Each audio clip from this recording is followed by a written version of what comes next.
Welcome to the Country Fried Outdoors Chasing Your Experience podcast.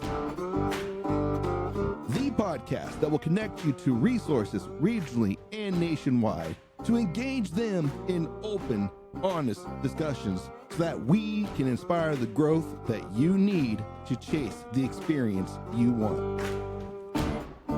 So strap yourself in because here we go.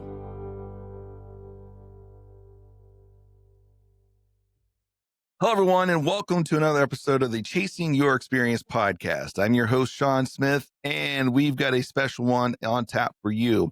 On the other line with me is a third-time comer to the podcast. This is Tony Bennett from the Red Light Food Plot Seed Company. I about said red line there for a minute. Tony, how are you, sir? Hey, good. You? Just living the dream here in the great state of Ohio where it's warm as crap. But good news is you look like we have a good cold front coming in. Yeah, finally. So the drought continues here, but yeah, there's some sign of relief. Yeah, a couple buddies of mine, well, at least one buddy of mine has some food plots out, clover stuff, and I think he planted some rye too. And he was just about to give up on it. And then we got that rain, and it's they started to green up real quick, and so he was happy about that. That's great. Our clover plots are starting to, well, not plots. They're actually, somebody's actually farming that. They're using it for hay and stuff for their cattle, but it's starting to come back up again too, because it was burnt and, pretty much dormant. And then the rain came through and it greened up pretty quick and deer are coming back to it. So excited for that. Yeah. Well, that's good. At least you got something for season then. At least some green coming up. So, right. How's, You're the food plot master up there in Michigan. So how's things going up there for you guys? Like, how's the rain, lack of rain? How's that affecting everything with y'all? I mean, there's an extreme drought. I mean, the morning dews are kind of helping maintain things. Right now, I mean, we're at the severe mark, I believe they're saying. So, I mean, everything's holding on best they can. So, but it's definitely taking effect on growth and everything. Things are staying green around here. So, for the most part, I mean, as long as they're in the shade somewhat part of the day, it's helping those flats, but the dead, wide open areas, they're struggling a little bit. So, but there's ways to recover from it as we go on through season. So, yeah, absolutely. Yeah, well, hopefully we got some rain in the forecast for next week. That's what that cold front's coming in with. And at least one day next week, we got some rain coming in. Then after that, another dry spell, but it's getting cooler, so hopefully that's helping. The dew has been pretty much. That'll help. Yep, it'll help for the deer and for the plants. So yeah, I mean, I imagine most ruminants, whatever they're called, deer, goats, things like that, they get a lot of their moisture from the food anyway. So if there's a lot of dew and stuff down on the ground, it probably helps them with their moisture content. So it absolutely does. Oh man, we got a couple of good ones we've got in the hopper already, but I think today we got another banger to throw out. Talking about those large plots and things. Unfortunately, usually this one you don't do this on podcast, but we tried this before. We ran into some technical issues, so we're going to try round 2 of this, and so far this has been a lot better. So all the updates I did to the computer probably helped. Yeah, smooth sailing right now for us. So absolutely. Well, I think we're about ready to just dive right into this. What do you think? Let's go for it. All right. So we're talking about large plots today. It's the focus of this podcast. We might get into a little bit of screening, maybe, but more than likely that's going to be another episode. So, but right now we're going to focus on those larger plots.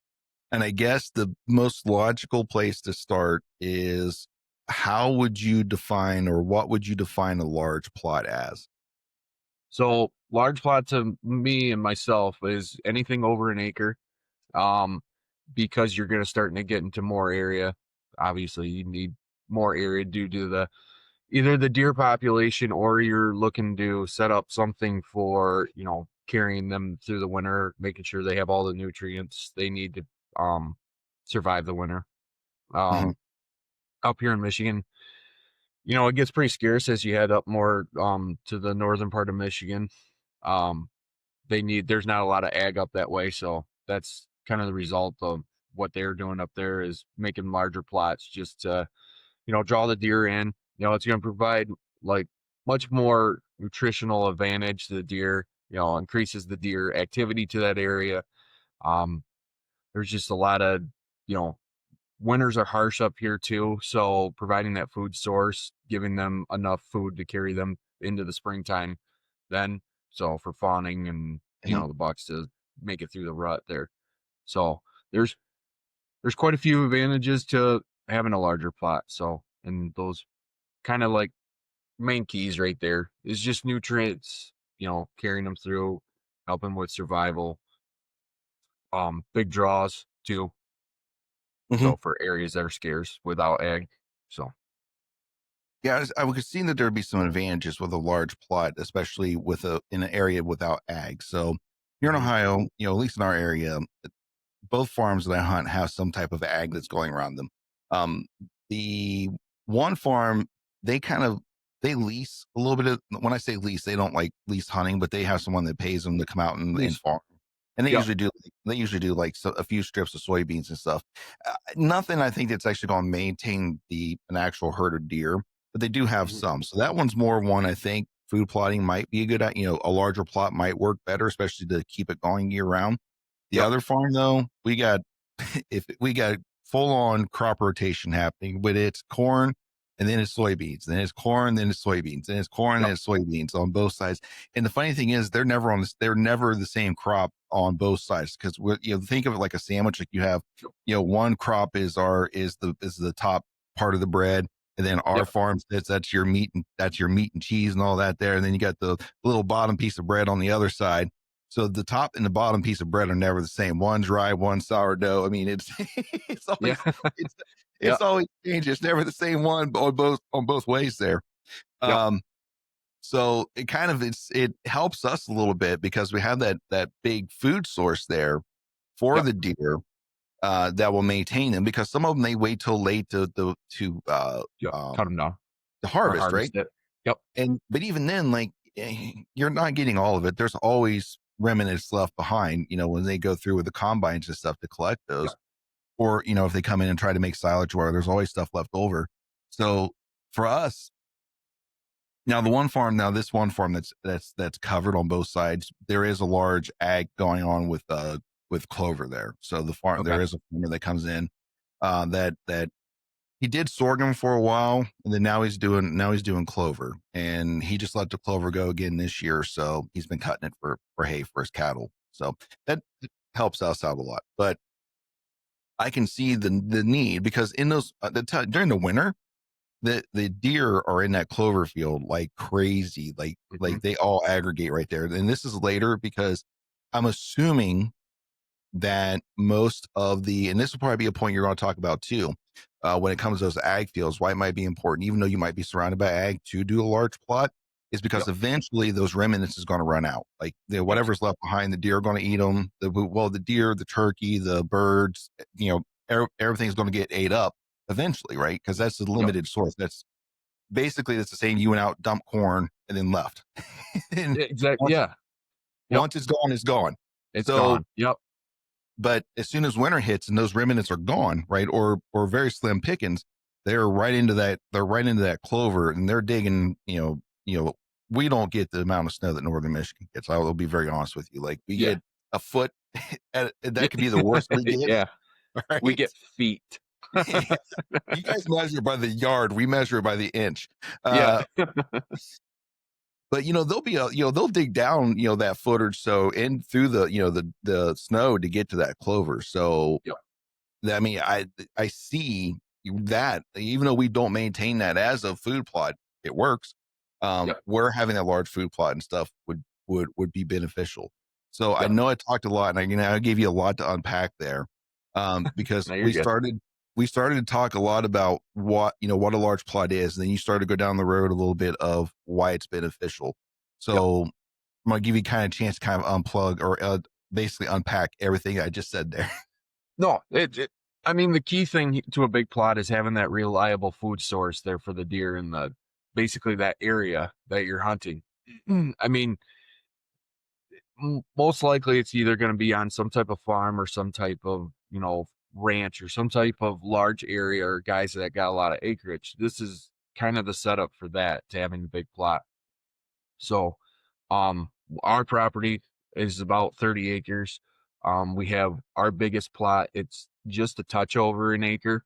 So we call it the big plot, but it's on teetering on the edge of a smaller one to a bigger one. So, but you know, as we call the bigger plots, those are your destination plots. Those are where the deer, we discussed in last segment. The destination plot is where every single deer in that area are going to congregate at one point or another in that day to meet up to see what deer are in the area, what deer have checked in that morning, basically with the scent. Bucks during the rut are checking that for all the hot does, figuring out which ones are ready to breed, which ones aren't. So there's a little more to just the food aspect there. It's more of a social area. I think we joked that it was like a nightclub, is where everybody meets at the nighttime, and Yeah.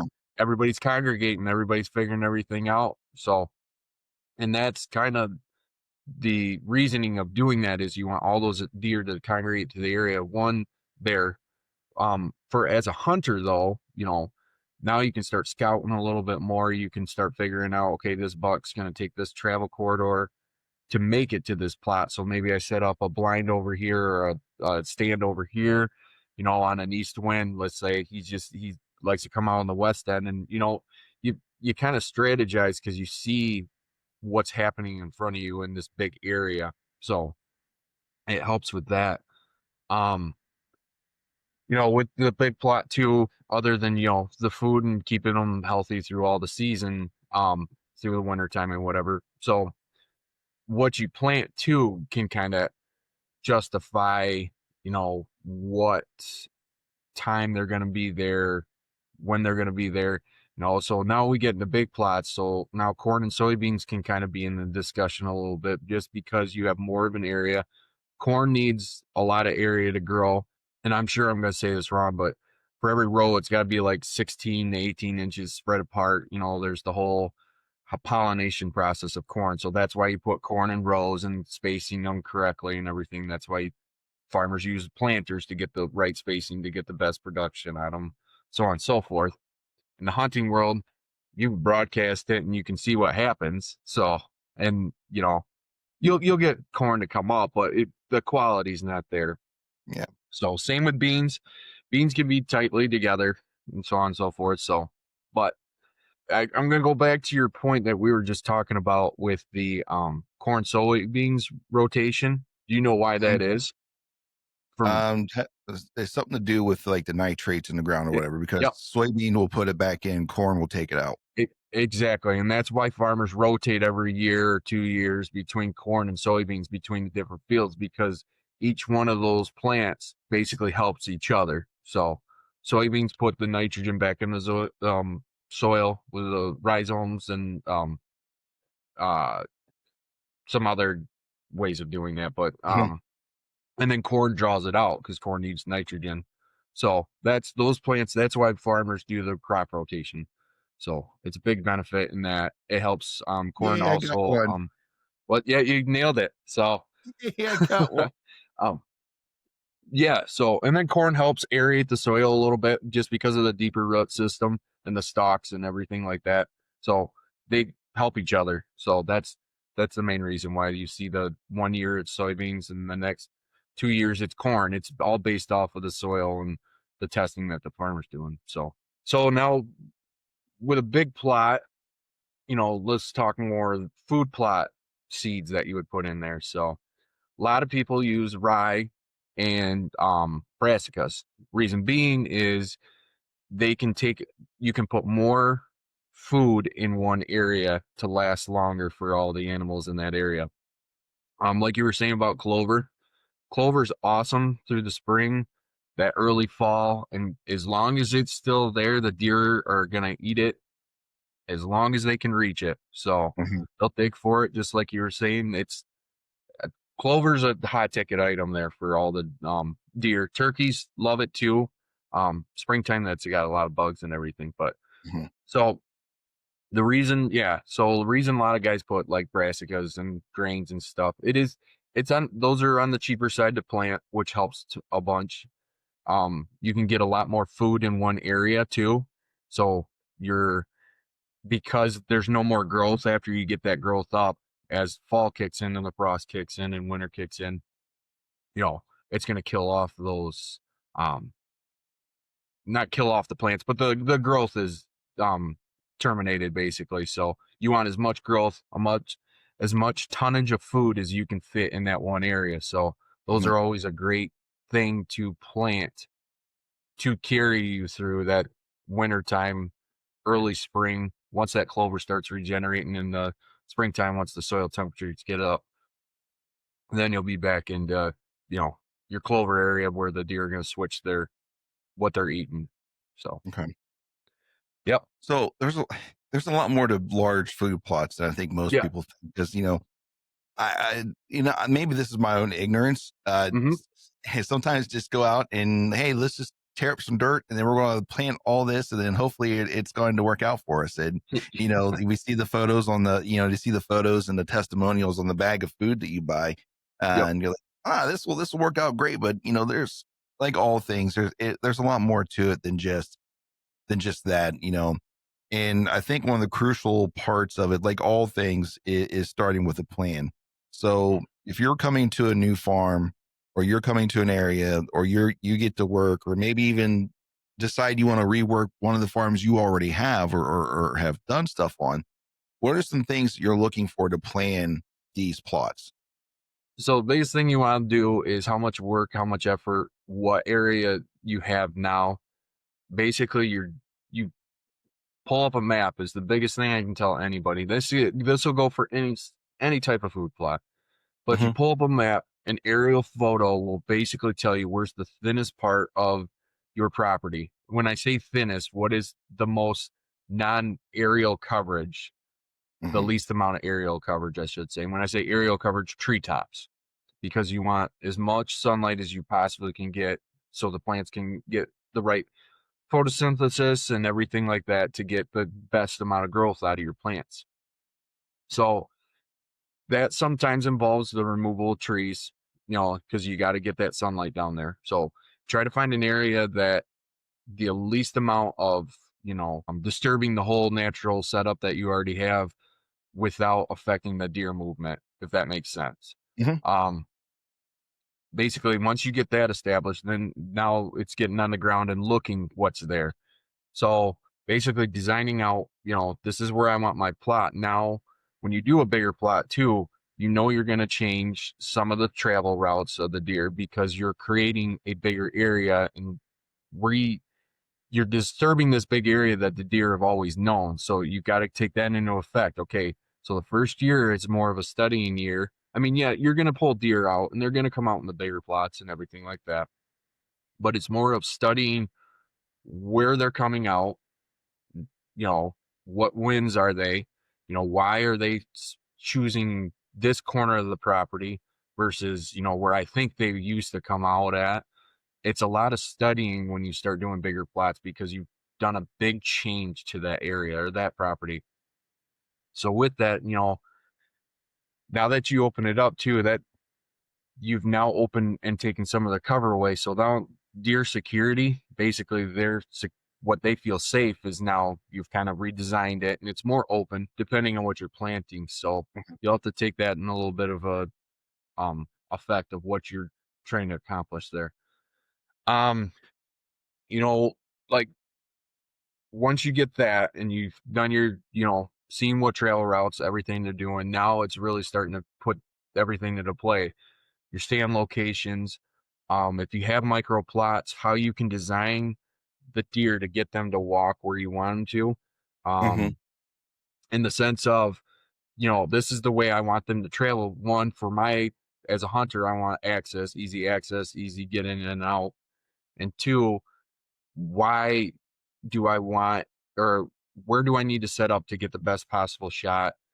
Where the deer are going to come out, most likely, my target animal or target buck or whatever I'm going for, Hmm. where I can set up at. So that's kind of the building process to a bigger plot. So, I guess I can jump ahead too a little bit.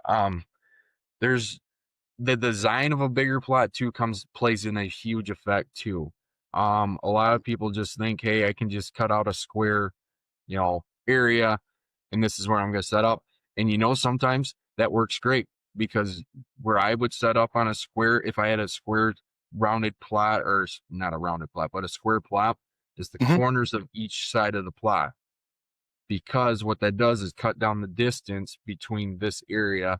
So if I set up in the middle, I have longer shots to my Hmm. sides. If I set up in the middle of this plot, I have longer shots to the side and a longer shot down the middle. Now, if I cut it, now I have equal distance along each side. So, That makes sense. Makes a lot of yep. sense, actually. So deer It are helps. always going to tend, and if anybody's ever hunted a cornfield, soybean field, any type of fields, deer, their tendencies are to hit the corner. And the reason being is they can see multiple sides looking out at down the field edges and whatever before they enter the field.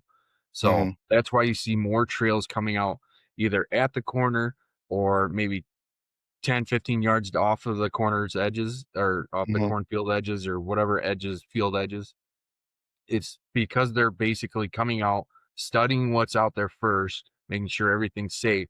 Then then they'll enter, and then they kind of either they'll stay along the edges of the fields, or they'll kind of meander out into the field a little bit more, getting more and more out there. So Hmm. there's some there's a little bit of understanding what the deer are doing there. So A little bit of deer yep, strategy there. a little bit of Survival. strategy. So A a little lot of it survival comes down to tips strategy of these bigger that the deer plots. So that the deer are taking. yep, So on this planning aspect of it, and we're getting ready to prep the area for planning, yep. right? Um, Now I know there's more to it than what I'm about to say, but I do have a question about this. So Sure. you come into an area and you got to clear this area out. Have you ever gone about doing some of that work by doing a prescribed burn where legal, or Mhm. do you do this other ways? Oh, prescribed burn. There's nothing better than fire. So being a fireman, I know I love fire a lot, but Fire. burning, it's weird. I like it, but um, prescribed burning, there, if done safely, and if it's super effective because one, you're doing two things. You're taking care of all the dead vegetation and everything around there, and two, you're putting all that potash and everything right back into the soil. Hmm. So everything that those plants that you have now terminated and you burn them down, all that will go right back into the dirt. I mean, we, I should say there's a couple properties we did prescribed burns for. And the guy was planting some of our screening for his upland birds. So we did a Hmm. prescribed burn.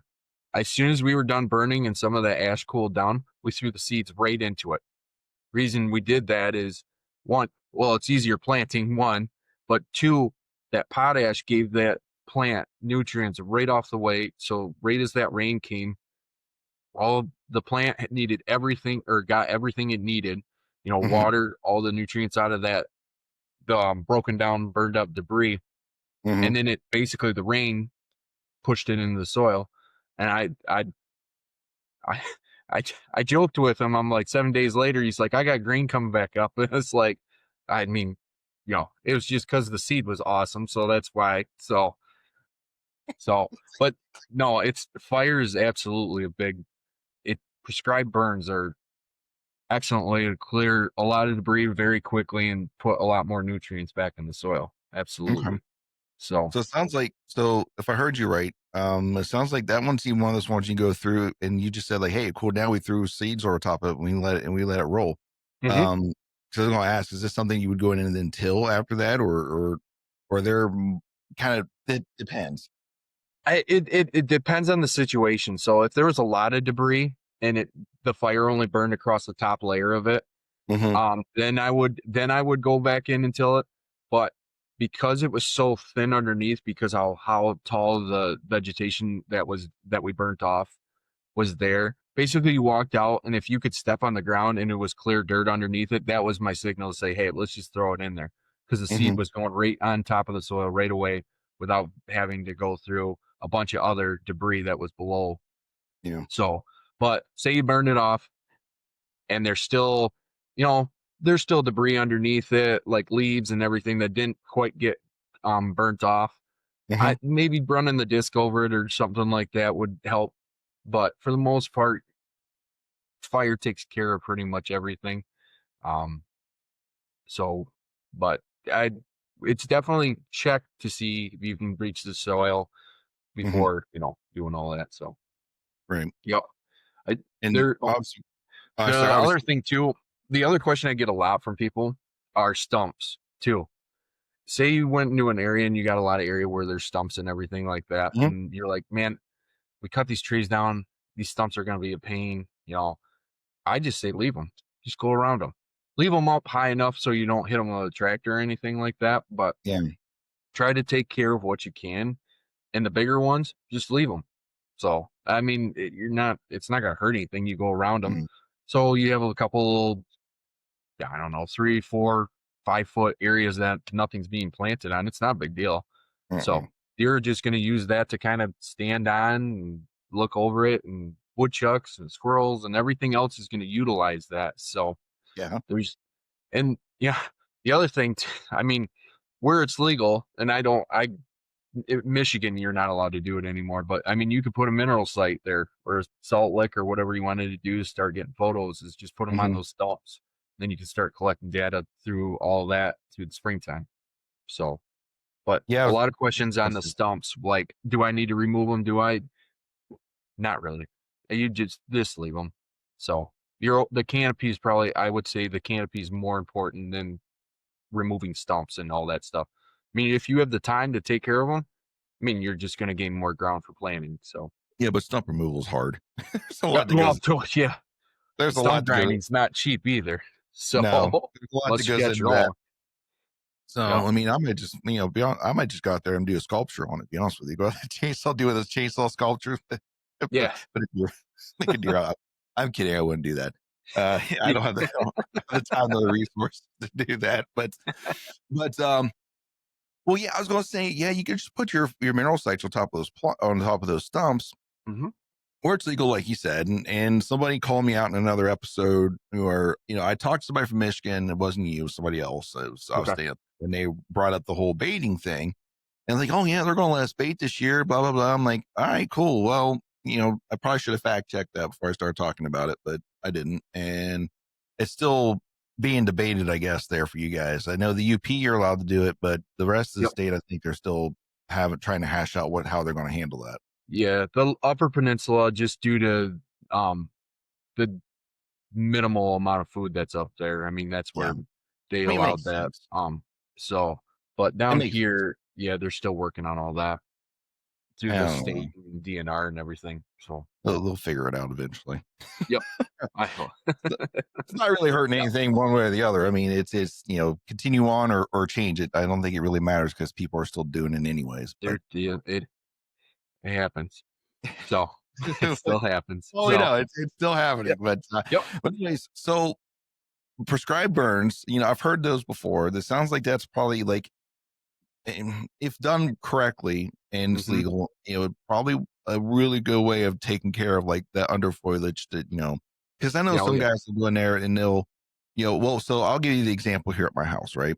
So okay, the first thing we did was, well, it's someplace I mowed anyways, but first thing we did, we went through and sprayed it and killed everything that was there, right? yep, So it's already to like a typical mow height anyway. So we're talking 2 inch, 2.5 inch, grass, stuff like that, right? So it's already have a manicured lawn to begin with. okay, So went through, sprayed, killed, right? Then I yep, think we waited about a week or two, and then we went in and disked and tilled it, right?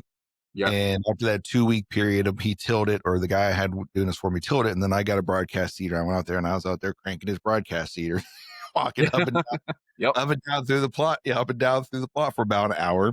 And then I took the four wheeler. I had what I ended up doing was a four wheeler with a yard roller is what it yeah, was.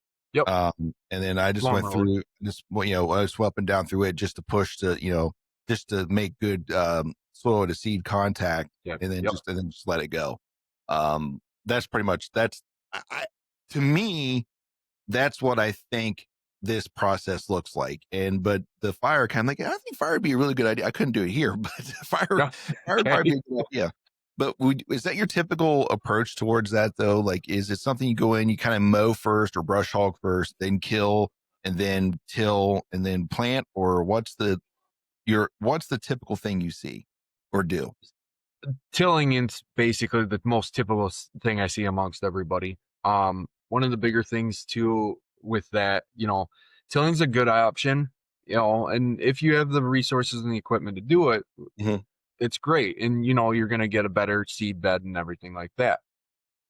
So with tilling, you can run into some problems. And I personally had this problem with pigweed. If you know anything about pigweed, it has about 1,000 seeds. And if you have it, it's like a disease and then it just spreads because I'm spreading all the seeds out with it. So when I'm tilling, I'm spreading all those seeds out with it. And boy, is that hard to get rid of. We are still working on that. So We're still that figuring would be it out. my only thing with tilling is knowing what weeds are in that plot or the plot I'm going to make. You're going to reintroduce those seeds. So sometimes tilling once, spraying it, or I should say spray it first, kill off what's there, till it, wait a couple weeks, see what regrowths out of it. Um, Mhm. Sometimes doing a second or even a third time spraying where you do the tilling, spraying is sometimes the best option. Being that pigweed that I had in my plot too, it's like it's devastating. It'll take over a plot pretty bad. But that's what I had to eventually do. I would till it. I would leave it for 3 weeks, but the rain and everything, the seeds would pop up. I'd spray them one more time. Mhm. Wait till they're terminated. Do it again. Same thing. More came up. Sprayed it. Did it again, and finally I got somewhat of a hold on it. So, but that's with tilling. That's just one of the cons, I guess, to tilling. So, but I guess I'm getting sidetracked here. No, But it's a good thing to so know. the Like, I've way never heard of it. So, so for what you did though, where you went out, sprayed, let everything die, and then tilled it, and then cultipated it. The biggest thing, the other thing I see too is I know some people don't have like a cultipator or roller or anything like that, but simply just on walking around your plot and everything pushes those seeds in the ground. I'll have my kids walk outside with me, and I'm like, as I'm spreading seed, just walk around this area. Just walk, do whatever you're doing. Just keep walking. That seed to soil contact is one of the bigger things. One for germination, and two just to get the seed into the ground so critters don't take off with it, mhm, and getting it into a good seed bed, basically a good established point. So as soon as that moisture hits it, it's going to start going right away. So what you did with a lawn roller, though, that I say that all the time. Even if you can't till it, if you can cultipack it in the words of push it in the ground some way mhm, somehow. If you can just broadcast the seed, and if you have a lawn roller or run over it with your tractor tires, your ATV tires, anything like that, anything you can do to get that seed pressed into the ground, you're doing a much better justice for that seed and getting yourself in a better situation in there. So, nice. yep. That makes sense. So I want to bring up another prep tip, or not tip. I say another prep that I see. Do you watch anything from like Grant Woods and that? Hmm. Is it Raising Deer? Is that what he runs? Growing The deer. thing, Growing Deer. Yeah, that's what it is. Oh Grant, boy. Grant's a super smart guy. Sorry, Grant. The Buffalo system, is that what you're getting at? The no till. Um, yeah, where they go through with and they break the all the everything down, and so basically just lays flat, and then they go Yep. through it. And I'm Yep. assuming, do you have to drill to plant stuff on that, or how is that handled? With some of it depends on how thick of I call it the thatch layer. It's Mm-hmm. basically everything below.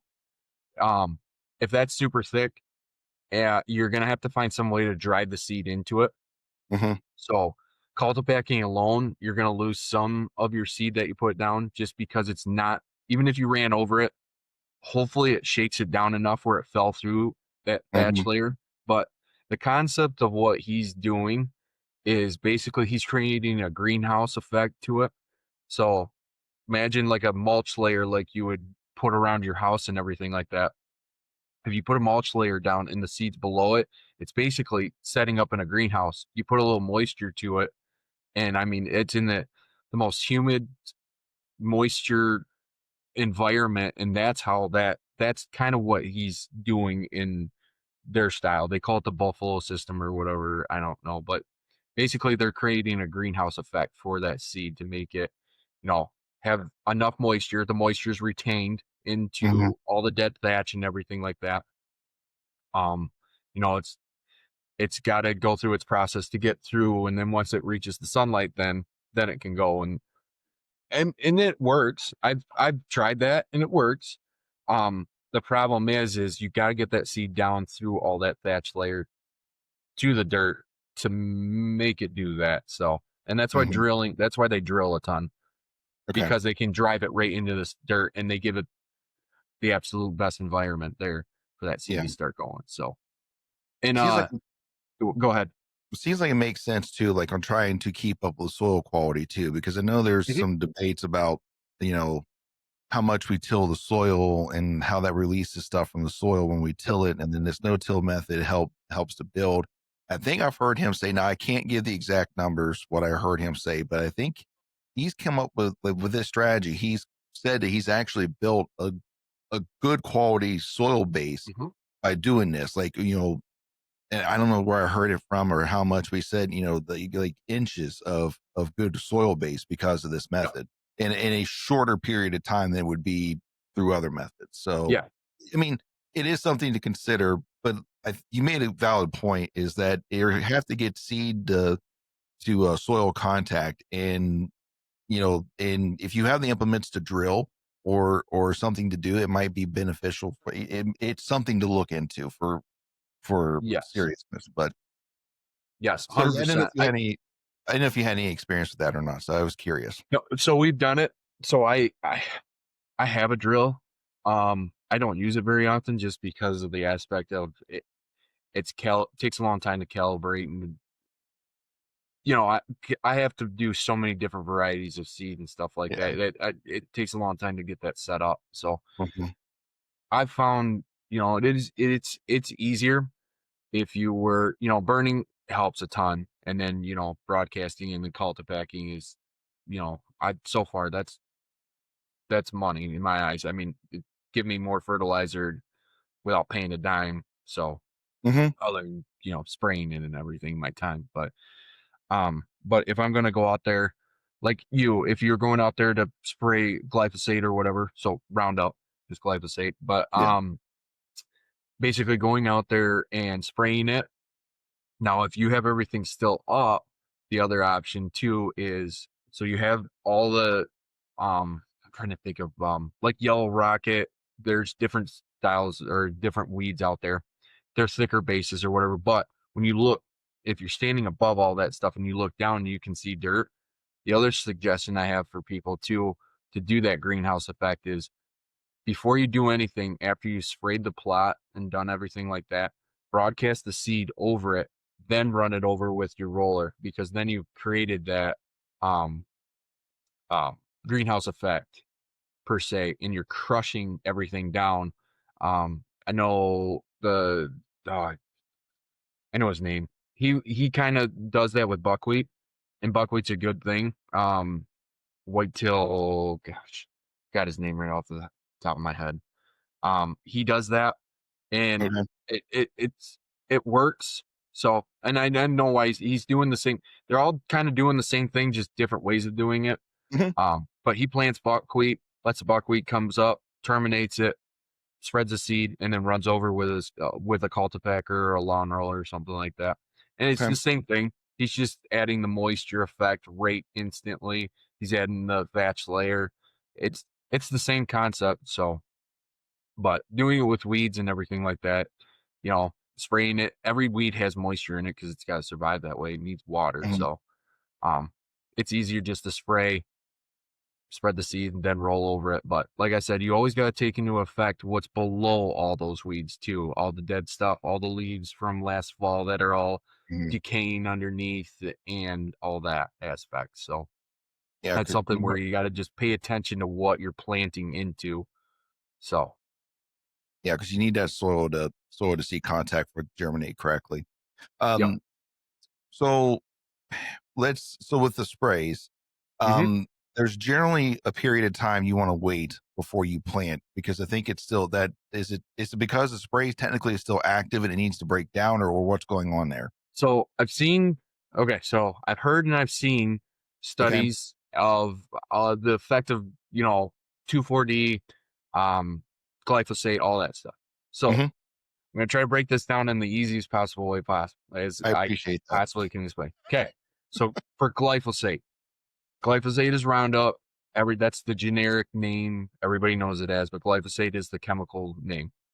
Okay. What that is called a post-emergent. And post-emergent means the plant's already up, active, growing, it's alive. You can see it. You spray it on there essentially within a matter of minutes. Once the plant absorbs it, takes in all the what you've sprayed on there, absorbs it. Technically, it's killed the plant. So it just takes a long time for the process of the plant to start, shutting down and everything like that. Hmm.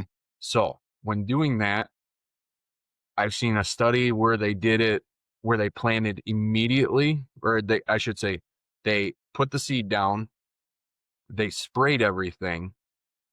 I've seen it where they sprayed it, then they put the seed down, like almost like right after they were spraying it.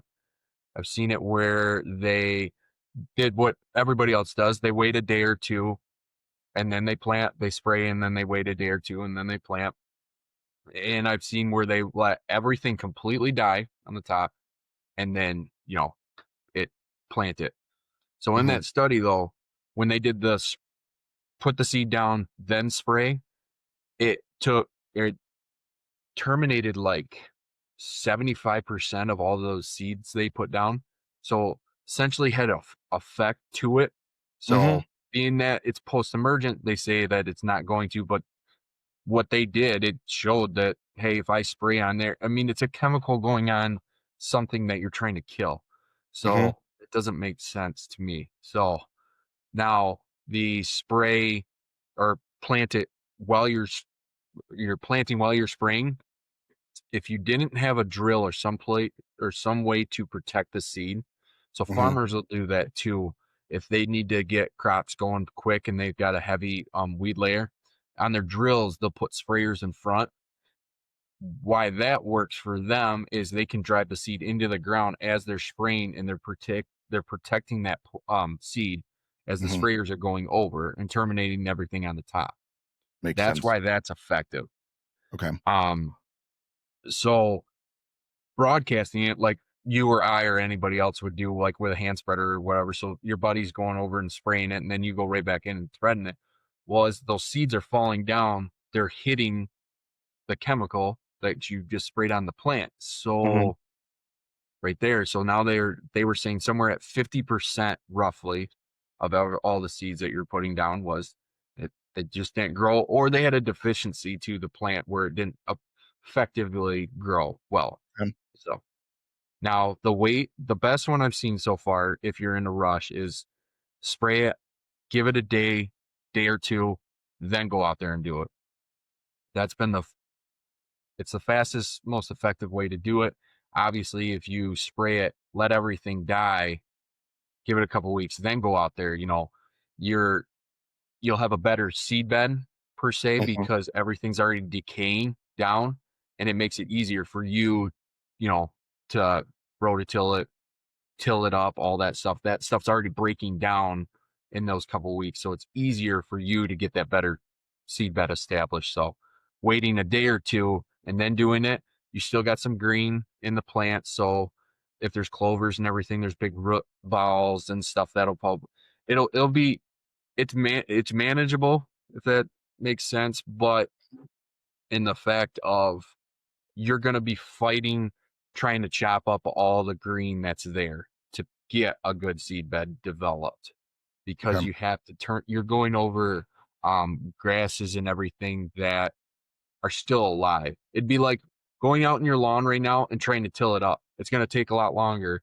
Yeah, if you went out there, sprayed Roundup, killed everything, and waited a week and went out there and did it, it would take you a matter of, half the time Yeah. to do it. So it comes down to time too for that individual. So if they're like, hey, I only got a weekend, say the first day you get to your hunting cabin or whatever, and you're like, hey, we only got this, immediately go out there and spray and then just let it Mhm. set.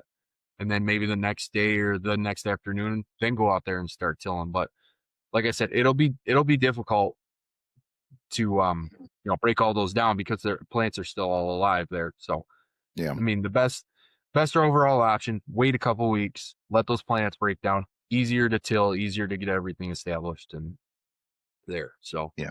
Well, um that falls on what you said earlier too, with the reemergence of the hog, yep. what you hogweed or whatever, pigweed or whatever, Pigweed. pigweed, whatever Pigweed. you call it. Yeah. And Pigweed is nasty. If anybody knows or ever had that, it's the most terrible weed ever developed. So that goes on with that. So you go, you kill everything, you and then you come back to see what's coming back up. You kill yep. it again, and then by then hopefully you've got everything that pretty much done at that point, so you can plant. So no, that makes sense. Totally makes sense. Yep. So um yeah, so the other chemical that people use a lot that still people are confused on, that people I talk to, is called 2,4-D. So 2,4-D is a broadleaf killer. Okay. It's used for grass, like your lawn and everything. It kills like dandelions, anything that's not a grass um type plant. Um, Say you had like clovers and stuff growing in your food plot, or not your food plots, but your like personal lawn at home. 2,4-D is used to terminate everything but the grass there, if this makes sense. So Okay. with 2,4-D though, is it stays in the soil for a couple weeks at least. Um, so spraying 2,4-D it's super effective. It's a different chemical than Roundup. So if you have some hard to kill plants, 2,4-D would be your next step into it. The only thing with 2,4-D is you can't do what you would do with Roundup. If say you had a weekend deal, you had to spray and move on. 2,4-D is going to stay in the soil. So it basically tells the seed you can't grow right now. And basically you're going to have, hopefully the seed can survive that long in the dirt and Mhm. then, have enough to germinate. So, um, it's one of those, it's an effective chemical, but it, you have to wait. You have to wait because it's in the soil. So, Yeah. um, the other one, so there's 2,4-D and 2,4-DB, like boy. Um, that's Butarac. That's what you want to spray on your clover plots to eliminate everything but the clover. So Butarac is the chemical compound basically that goes into that'll kill everything in your any broadleaves in your clover plots, anything that's a legume. So Hmm. your soybeans, your clover, alfalfa, those are the top three. So that's that's where people get confused because they'll go out there and they'll go to the store and they go, oh, I got 2,4-D. Well, if you spray that on your clover, you're gonna kill your clover. It's there's a chemical compound in there that allows it not to kill the clover, but kill everything else in it. Okay. So breaking it, like I said, I can go a lot further here because then there's clethodim is another popular food plot chemical out there, and Hmm. clethodim is used to kill grasses. Now, if you have clover's notorious for having grasses in it, and clethodim is used to kill the grasses in the clover. Hmm. So, um, this is where you got to balance all this out. So now we're gonna go back here, Hmm. and 2,4-D kills everything but grass, yet clethodim kills just grass and nothing else. So the grass plant per se. Hmm. So you got to figure out which chemical and do your research on what you're planting and what you're wanting to, if I want clover, and I have a bunch of grasses, clethodim is going to be your answer to eliminate a lot of the grasses to get your clover to, you know, take over. Hmm. So there's a lot of the chemical game is it can be confusing to some, but just make sure you know what you're planting and what are the appropriate methods for herbicide in those plants. So to spray on your plots, because like brassica is considered a broadleaf. So if you sprayed 2,4-D or even glyphosate, you're going to kill it. Hmm. But yeah, if you have a bunch of grasses and you have brassica, clethodim will probably take care of most of your grasses in your brassica plot. So, but most of the time brassica out races all the grasses there. So, but yeah, that's kind of a chemical herbicide 101 there. Like it, 101. yeah, like I said, you can get wild with all the kind of chemicals out there. So for herbicides. Well, I mean, I think that's a good thing to talk about because now we're Hmm. talking about the maintenance part of the food plots. And I think, I'm sure you can see it in the micro plots where you're dealing with stuff like that. But I really see the benefits of it in the larger plots because it's just the sheer amount of size that they are and Yes. trying to maintain those, year in, year out. If that's your goal, which, if you listen to our first episode, that should be your goal because you're looking to hit that 3 to 5 year mark before you actually truly reap the true benefits of any of these plots you're putting in. Um, so we've we hammered, well, we haven't hammered, but we started talking about the maintenance of it, but let's go back to planning for a second.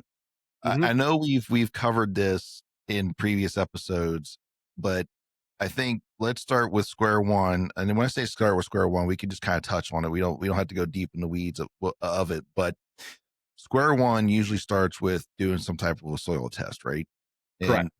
And always like, if you're Yes. part of episode one, episode two, and episode three, and I guarantee episode four and probably Yep. five is all Yep. it's all going to Yep. start with soil test. Yes. And then, because like we've said before, pH is extremely important for 100%. Yep. the nutrients to get to the plants and things. And Hmm. lime could become your best friend at that point in time. And this is something you need to start like the year before you try to start planting. If you're going to get the true benefits from it. If Yes. that's what I remember us talking about, is that correct? Correct. That's correct. Yep.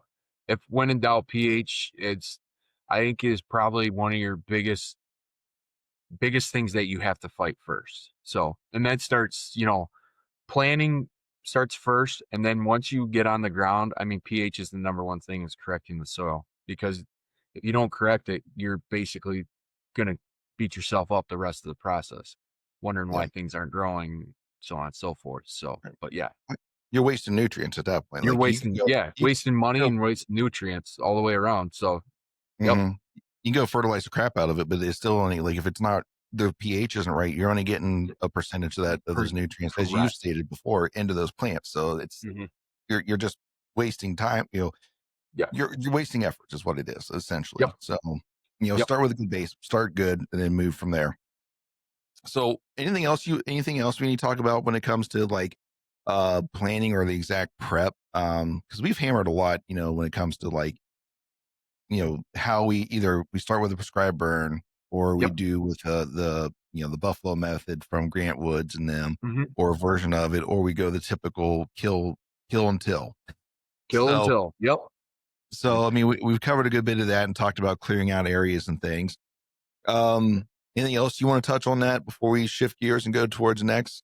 No, I mean, we kind of nailed a lot of that stuff. Yeah. I mean, you know, even some of these microplots, I'm gonna go back an episode or two. When we go to the microplots, I mean, you don't need high end equipment to do these microplots. You don't Hmm. need four wheelers. You don't need that. I mean, there was some spots that were too good to be true, and I'm like, I'm gonna put if I can get a plot right here. I mean, it's gonna be money. So a weed whip and a hard rake and a couple hours, and I had one of the better plots I've had yet. So in a microplot size, and Yeah. it's it's too good. It was easy. It was like the the whole layout was perfect. Like there was an open canopy right here. There's the perfect tree sitting right here to put the stand in. I mean, it was like I but access was absolutely terrible. You had to go through a swamp and yeah, there's no way the four wheeler would have made it back there. So no, just a hard rake and some of that. So if you can put your mind to what you want to do and put some effort into it, you can absolutely have a perfect hunting setup and not, have all this big equipment and have to do all this stuff. So, but yeah, sometimes just imagination will help you big time. So, Listen, mankind's been doing it long before we've had these mechanical mm-hmm. implements. So if all those mechanical implements do is make it easier and more efficient for us to do it. Efficient. It's Yep. no reason to exist. There's still other ways to do it. It's going to be going to put the time and effort into it. So absolutely. Yep. So let's shift gears a minute and let's talk about design of, I think this goes with the planning part of it, and that's the design of your large Bigger plots. plots. Yep. Yes. So So, what are like we some talked, go ahead. yeah, so I was going to ask, so what are some of the general kind of designs that you recommend or that you've used in the past? So I, like I said, because we were skipping out on our last one, we kind of jumped into it, but, um, you know, circle plots are good, big round Mhm, circle, just because then you're cutting in, you're not pushing out your edges or whatever. If you're doing like a rectangular or anything like that, and there's nothing wrong with a rectangular plot. It's just, a circle plot kind of pushes them in, kind of gives it a more of a choke down area, more or mhm, less. Um, the next kind of style plot that we've done is the turkey foot. I tried to explain this to you when we were talking last time, but basically, if you can imagine a turkey foot with the three, mhm, basically these, it would be food, cover, food, cover, and so on and so forth. And you can do multiple lanes if you want to call them that. And how mhm, wide you make them is how wide of area you have. So, say I do a strip of rye down this area, a strip of brassicas down this one, and a strip of clover. I've got three different food sources.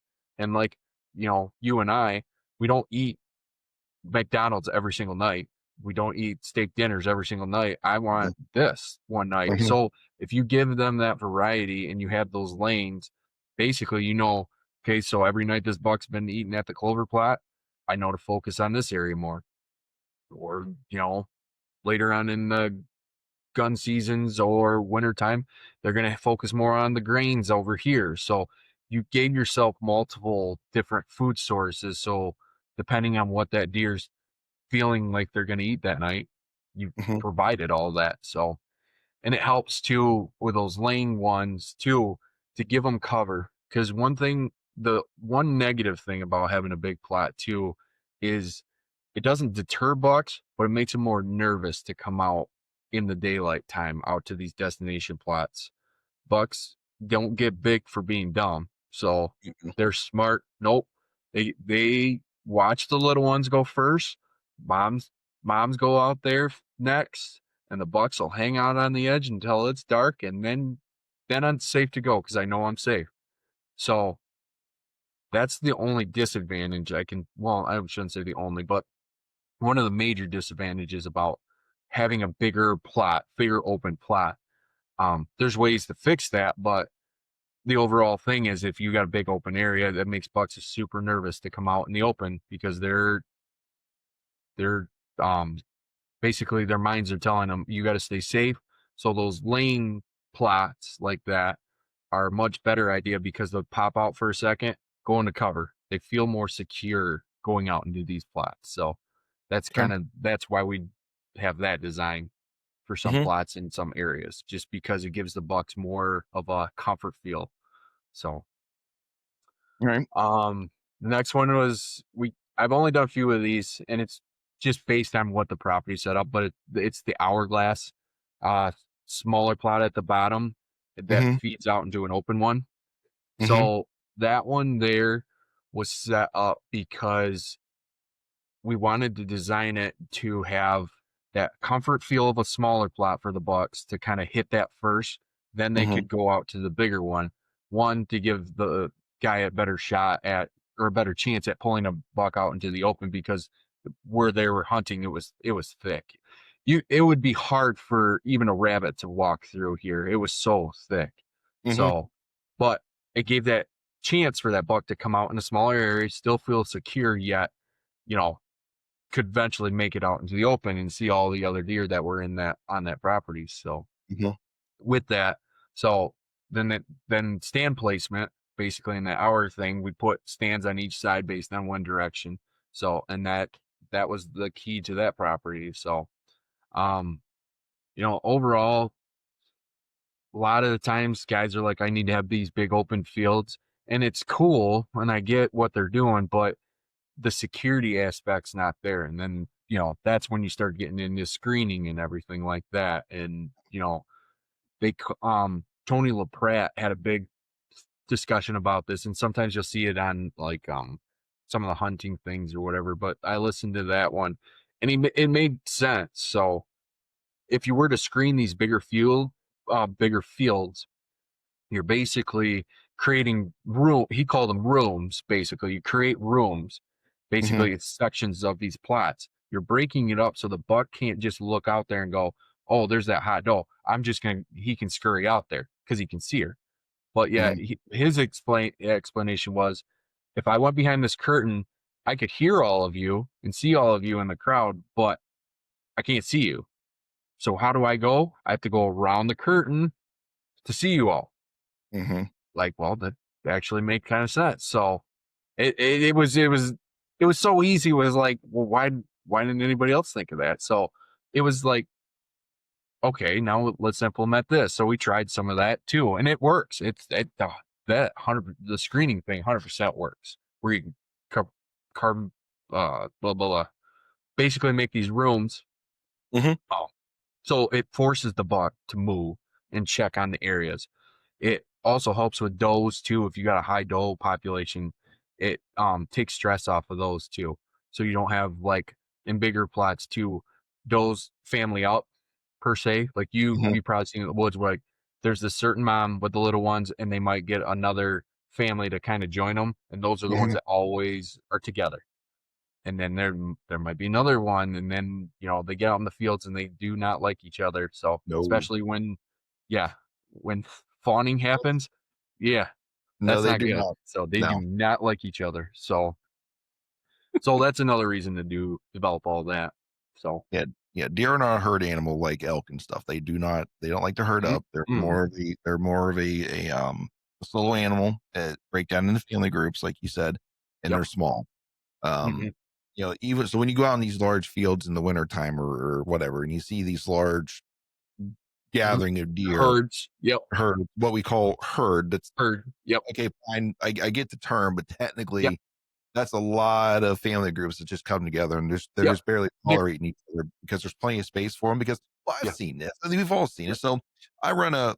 I got a great picture. Actually, my YouTube, I don't know what thumbnail, whatever it is, the little image for Country Fried is an okay, image of two does going at it at a feeder of mine because they're two family groups that came together and the two matriarch does was like, mm-mm, and they yep, and they fight over it. And so great photo.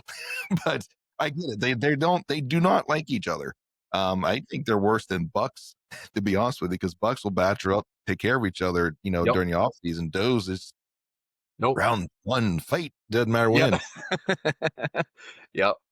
So but having some of those big plots, then the Doe family, basically they Mhm, can be on one end and the other one can be on the other end, and they know where to keep their distance and everything. And sometimes that's necessary to do that. But, like, mhm, going back to your point though, in the wintertime where you see 100 some deer out in one field, the main reason is they're just trying to survive.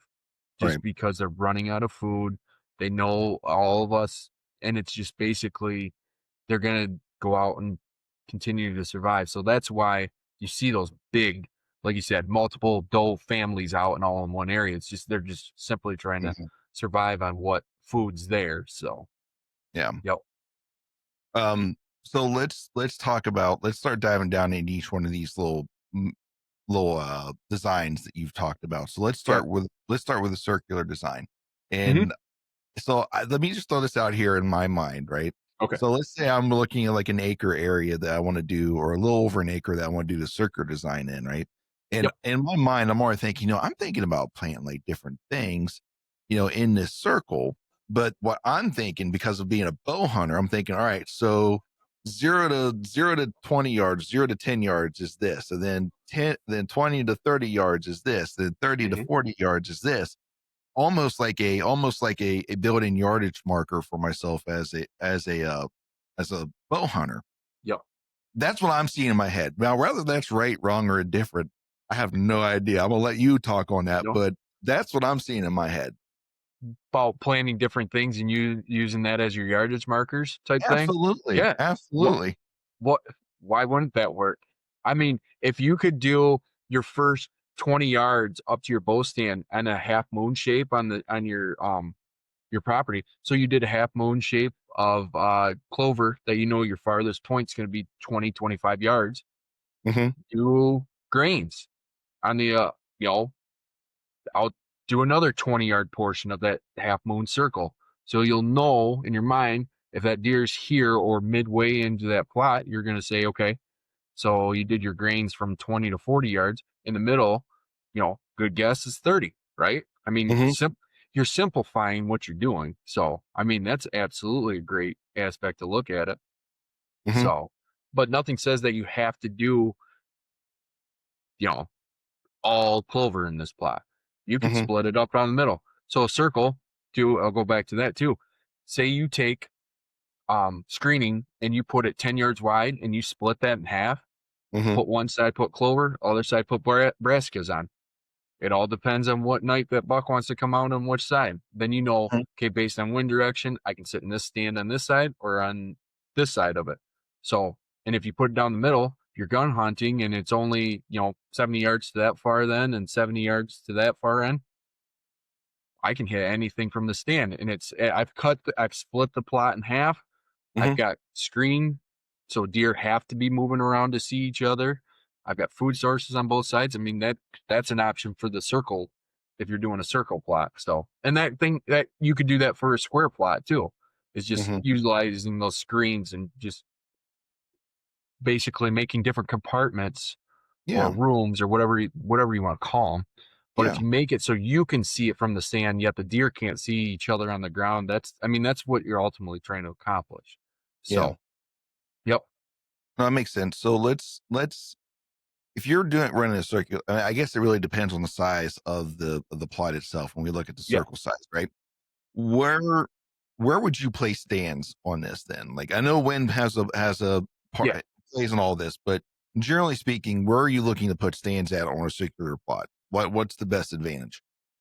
One is access point, which way I can get in and out without Hmm. disturbing any of the deer if they are out there at night or in the morning. Some way I can just sneak out of there without disrupting them. I mean that most of the time on a circular plot, that's what you want is your access point. Hmm. So for that particular plot, so Okay. um, you know, can you utilize some screen to help you get there because you know the trail that they're always using is right next to you? Absolutely. There's nothing that Hmm. says you can't, but access point, getting in without disrupting anything that's in the plot or coming to that plot. I mean, that's access is probably your best thing for a circular plot type thing or a Okay. rectangular, or however you want to put it. Okay. Yep. Because me being ignorant that I am, I'm thinking I'm just gonna throw my stand right in the middle of this so I can see everything all around and kind of figure it out. Put my tower stand in there so I can just look around and see everything. So So, but I'm kidding. I've seen that too, where guys put stands up. They have their big tower blinds, and that, you know, it works. It's access to that tower blind, though. When you walk out in that open field, we grew up, farm country or whatever, and guys just put tower blinds in the middle of the thing. One, so they could shoot in all directions. They can hit Hmm. anything that comes on the field, which is it's best idea out there so you can shoot anything that comes out there. But the Hmm. problem is if there's anything out there, one, you just spooked them all off. Are they going to come back due to pressure? And then two, you're walking out there, the deer can see you. Even if they're in the woods and you haven't seen them, they're seeing you. So they Hmm. know where you're at. So they just seen you walk to the tower blind. So they know in their minds that's not safe. I'm not going that way. Not going there. So, you know, way to combat that is, maybe you do a big, just like I said, you just create screens to allow that access in and out of that Hmm. blind. And then the deer have no idea whether you're there or not. So, Right. and it's the element of surprise that will get them. So, Yeah, that was what I was thinking too. And okay. I'm trying to stay out of screens as much as possible because I think Yeah. we'll do another episode on that. But I can see that because I think it makes sense at least to talk about it here. is making that runway of like a screen to get, to Mhm. get you into, your where you're trying to hunt, so the deer don't see you moving in. That's just anybody who's heard anything about food plots or anything. I think that's just like it's not 101, but it's definitely 102. It's Um, yeah, uh, one yeah, yep. how to It's high up there, so yeah, how to get yep, in there. All right, so let's dive into the turkey foot then. Let's yep. talk about stand locations, some ideas on the turkey foot. Let's dive into it a little bit more. So with that, basically you're gonna set up your central point, and that could be a tower blind or a gun blind ladder stand, whatever you want to do, that's fine. But it's enough. One is always going to be your access. You're in and out without disrupting anything. But two Mhm, is being able to see down each lane per se or each plot.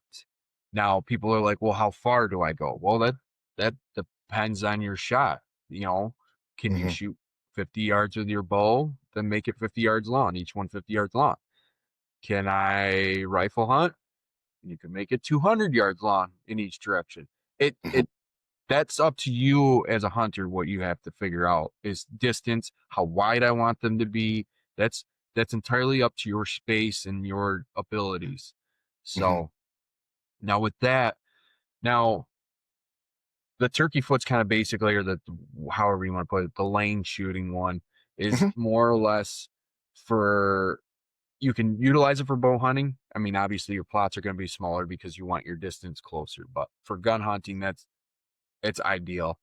mhm, So just because it gives you different food source aspects and you can get a longer shot, you know, doing the correct thing. So now stand placement, it's always at the point at the very bottom of the lane. mhm, So basically you can see down all three. So mhm, stand location would have to be you almost have to get up there first with a ladder stand or whatever stand you're in and visually look, okay, to this point, I want this open. From this point to this point, I want that open, so on and so forth. mhm. So it's you basically pick your tree first, then build your plot around it. Okay, Unless, unlike a big plot where you make the plot first, then start, then you work for your inside out. So on a okay, bigger plot. So, okay. hmm All right, so that makes sense. okay, Because I was sitting there thinking, I'm like, man, this would be great for gun hunting or rifle hunting. Um, Bow hunting could be a little challenging. challenging on the Yeah, lane one. Yeah, that's on the yep, main one, it it could is. be pretty challenging. It could be done. It can be done. Yep. It could definitely be done. You're just looking at downscaling what you're doing, hmm or using. Well, let me throw this out here. Maybe you can get some insight on this. Now, granted, deer are going to eat whatever deer are going to eat. It is Correct. what it is, right? We try our best to try to predict what they want at a certain point in time, but deer, like other animals, are just, hey, it's here. I'm going to eat it. so, Yeah, it's green and so it's there. it's green, it's there, but I guess you could probably mitigate or not mitigate, but you could probably increase your odds in those lanes for Mm, a bow shot if you're using more of an early season style yes. food in those closer areas. And then you can start to spread out, as you go down further down the lanes, you start getting those Yep. those late season type stuff. So, Yep. does that make sense or am I often Nope. left field on Nope. that? You're right on the same path. So if you do the different varieties in there, clovers and anything that's got protein in it. So, alfalfa clover, all that, they're gonna hit that for early season. So say you make that plot a little bit shorter because most of the time bow seasons come first. Then Hmm. make the two outside ones longer and that's for gun season. So you do your grains or your brassica on one side and then vice versa on the other. So Hmm. absolutely can do that. There's nobody that says this is the absolute way you have to do it. You can Right. design these however you want, but these are just options, things to think about too when you're Hmm. designing a plot. So Hmm. there's no like all these shapes and everything I'm talking about, they don't have to be to scale and accurate and anything like that. Right. Like when I talk about the hourglass one, the smaller plot can be 10 yards. It can be a tiny, tiny area, but it's enough to get something to come out. So when you get a shot at it, you can have a manageable shot at it. But and then going out could be 30 yards. So it could be a micro plot or a smaller plot. per se. Mhm. But, in the design of a bigger plot, obviously we're talking like the bigger portion would be acres or something like that. Yeah. So, but, and then your smaller plot would be your 3/4 of an acre or half acre type setup. So that's what we're talking about. It's not anything that has to be, okay, this has to be this size, or these lanes have to be like we were just saying, you know, one lane could be 20 yards long. It doesn't, it's just more or less giving it a area for you to see and giving multiple shot areas. So Right. yeah, Which I think, when it comes, well, I'm sure firefighters, you guys kind of follow the same ideals as law enforcement does when it comes to training, is that it's more about principles than it is the actual just tactics. Because, 100%. Yep. if you understand the principles, then you're going to be able to apply whatever, because there's tactics are like assholes. Everybody has one, right? There's one. Yep. Yep. So, but adding a tactic, once you understand the principle, you can throw a tactic in that's going to work for Work. for that Hmm. particular situation, as long as you follow the principles behind that. And I think that's a good point that you made about, like, we're not telling you it absolutely has to be this, right? Yep. You and I, we've both have probably been in the training and we've been told you absolutely have to do it Yep. this way. You Yep. absolutely have to Yep. do it this way. Let's talk outdoor worlds for a minute. Yeah. So bow hunting, right? Yep. Somebody will tell you you absolutely have to shoot your bow like this. No, you don't. No. I mean, is there some better ways to, I guess, for the general populace, maybe. But here's my thing when it comes to that. Like, you can have, even gun hunting, even shooting a gun, you can have the worst technique ever. If you do it consistently, you'll be accurate. Like, Be accurate. Yep. you'll be accurate. That's all that this is. And the only, but that's arguing the difference between tactics and principles. Like, this Principles. tactic Yep. is working for this guy or this girl. Leave them alone. It's working for them, right? They're following the principle of, they're being consistent. So Mm-hmm. back to the food plot thing or whatever, understand the principles of it, and then the tactics, you'll go about it. Like, you understand you want to maintain the plot. So, if we tell you that you need to use this certain, whatever this certain chemical is, to the weed kill everything, that Yep. might not work, because it might not be that type of weed you're killing. Exactly. Like, you might go and kill Exactly. your entire plot. And like, well, you said no, we didn't. We said, No, we didn't. here's the Yeah. principle. Here's what you need to do. Here are some tactics that you can apply to that. You need to find what tactic works best for that situation that you're dealing with, not Yep. necessarily, because there's just so many out there. There is. Um, And like I said, there's a lot of people and a lot of shows and a lot of guys that are online that, I watch everybody. Everybody does food plots. And, so what, if they don't watch me, or they are watching me, that'd be, you know, thank you for watching me. But uh, you know, you get a lot of guys that are one-minded on, this is the only task or the only way we do this, and the only way we plant, and the only way we set up our plots, and the only way we do hunting, and this is what we do. That's awesome, but like, I it doesn't work for me. Like, it doesn't work for this mm, property. It doesn't work for you. So, like, the mm-mm, guys that have, 200 acres that want to go out there and, they're like, oh, we only plant corn in this section. We only do this. It's like, well, that's really cool. I don't have money to plant corn, and the deer will smoke. If if I planted corn on my property, I would have to plant almost every square inch of that property corn in mhm, order for it to survive, because it will get demolished by deer. And I know we have a high deer population in our area. I mean, we could shoot 30 does, and next year you'd be like, we didn't even put a dent in this. So it's just, there's so many deer. But, you know, the best thing to do is think of, you as a hunter have to think of what I need. mhm, What I need for my property, what the deer need for the property, to basically, one, keep them interested in coming to my property, and two, you know, always coming back, always in knowing what they need to, basically establish as this is their property, and they're always going to visit it every single day, and so on and so mhm, forth. So, but yeah, you as a hunter have to figure out, this is what my deer need when I say the deer in my property. So, like, if I don't have any food plot's great. I don't have any water, probably should put a watering hole or a small pond in. I don't mhm, have any scrapes because bucks don't like scraping. Well, you better set up some mock scrapes, at least to draw them in.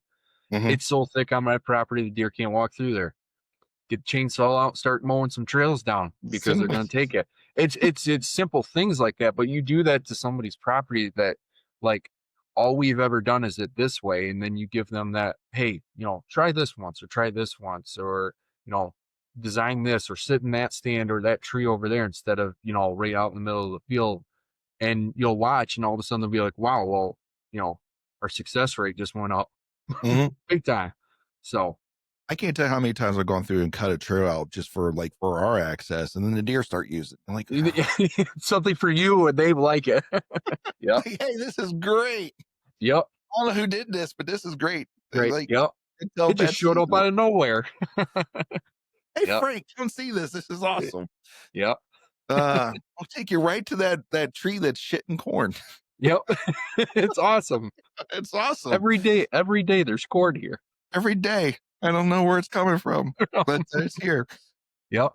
Uh, So anyway, sorry. So we yeah. talked about the turkey foot. So let's dive into the last one that you brought up, and that is the hourglass shape. Glass So looking one. you started talking a little bit about it there just a couple seconds ago, but let's dive into that. Let's talk about stand placement. Let's dive into that on a hunter's perspective real quick. What do you think? So from that aspect, the best positions on an hourglass are as the smaller plot starts, the points where you're choking down where the plot is to go out.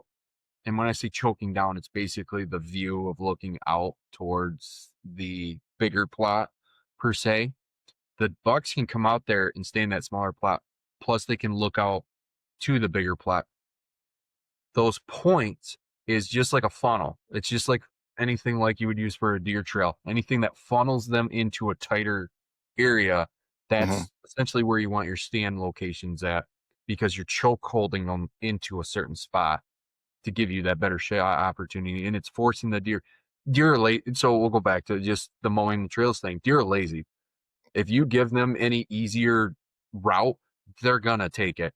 So they don't like going through the deep brush. They don't like going through all these nasty cattails and stuff. If you mowed a trail right through an open field, I'll guarantee you 95% of those deer are gonna go down the mowed trail. They're lazy. So that's why if you create this pinch point, they're gonna take the path of least resistance there, and that's you've got them. So, and it gives them, bucks aren't going to come out right away. So if they feel that security of getting that pinch point where they could dive into either side of the woods, then that's the ideal stand locations on those hourglass setups is at those points. So now to go set up on the farthest end of the other side, maybe for later on in the season or once gun hunting kicks in, then set up over there, letting those deer come out into the big field. I mean, it's all in what you are seeing on your property and what's happening. That's ideal on where you would want to do it. But for a bow hunter, close shots, giving you the best shot opportunity, I would say at those choke points or the funnel points there would be the ideal spot. Yeah. So unfortunately, I mean, well, I need to be careful how I say this because it's not Oh, you're necessarily, good. it's not necessarily unfortunately how this works in Ohio, because we have a very small gun season that comes in 1 week and then we get another weekend in December currently. Yeah. I don't know if that'll ever change, and then we get muzzleloader in January. Okay. And so that's the only times you're allowed to have anything, well, outside of a crossbow, that has a trigger on it, right? But for the late season, it is 100% like the last part of our season is bow. And where I think, unfortunately, because of that, like some of these larger plots, like because deer will start to will come into food plots or start to come into food earlier in the late season, as long as you have the weather to support it. So in other words, if it's cold, they'll start coming out earlier. Like even the bucks will start coming out earlier, like, because it's cold. It's whatever it is that causes them to do it. They're coming, right? For the most part.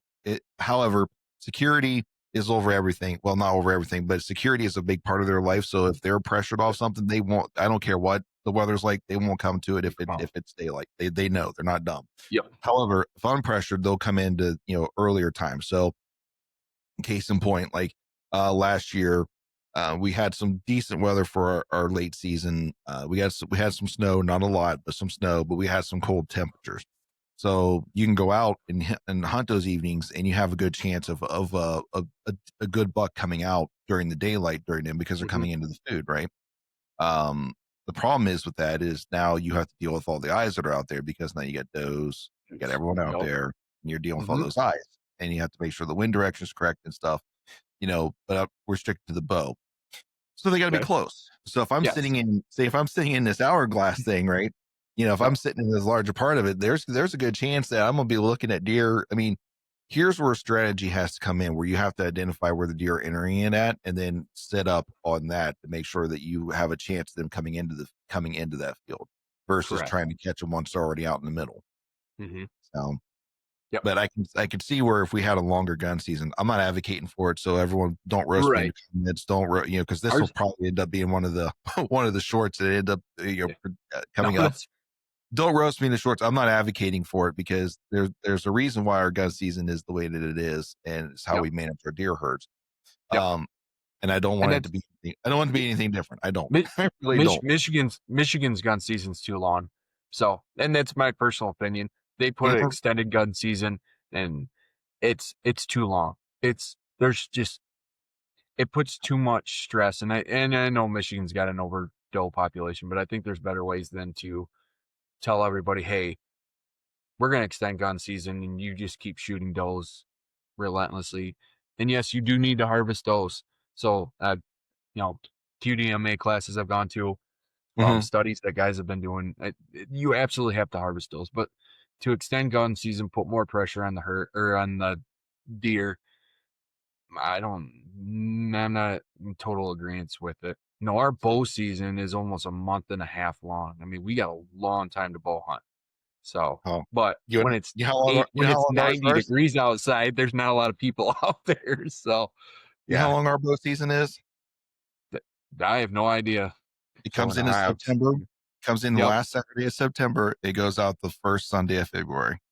Oh, huh? So Yes. we Well, got ours starts October 1 and goes till January 1st. I mean, minus the 2 week gun season in there, but that's the only dead point of bow hunting. But now they allow you to bow hunt during gun hunting. You just gotta yeah, wear orange. So yeah, you we can bow hunt, yeah, from October 1st till now. Well, stand corrected. They actually extended it in some areas because they want mhm. more antlerless harvests. So I think it goes till January 15th now for us.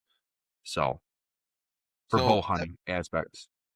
obviously this is not the topic of the Yeah, podcast, but I yeah. am more than happy to have this discussion with anybody because I'm interested in everyone's point of view in this because Hmm. I had a chance to talk to the deer administrator, program administrator here in Ohio. Um, his issue that he sees, like he's like, Ohio, we have plenty of opportunity here in Ohio for you Okay. to go out and hunt deer. It's not necessarily the opportunity that's the issue. I hate to say this, but I'm going to say it. It's the Mm. culture of people who are hunting, and Okay. they're Yeah. they're they're about shooting bucks. That's what they want to shoot. That's He's like, that's it's the yeah, cool thing to do, right? it's what What everybody you get talks about, recognized. right? What's what you get recognized for, right? It's Yeah. you don't show anybody and go, man, look at this doe I shot. Wow, it looks like the one I shot last week or something.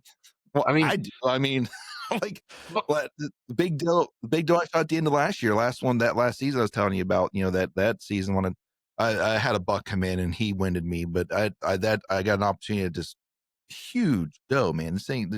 I was proud of that doe, man. So her head was, I mean, I put my hand up next to her head and it was like, look freaking small compared to you- this doe. I'm showing pictures to everybody. Look at this size of this freaking doe, man. yeah, And, but he said back what he was saying. He said the average hunter hunts or will kill 1.3 deer.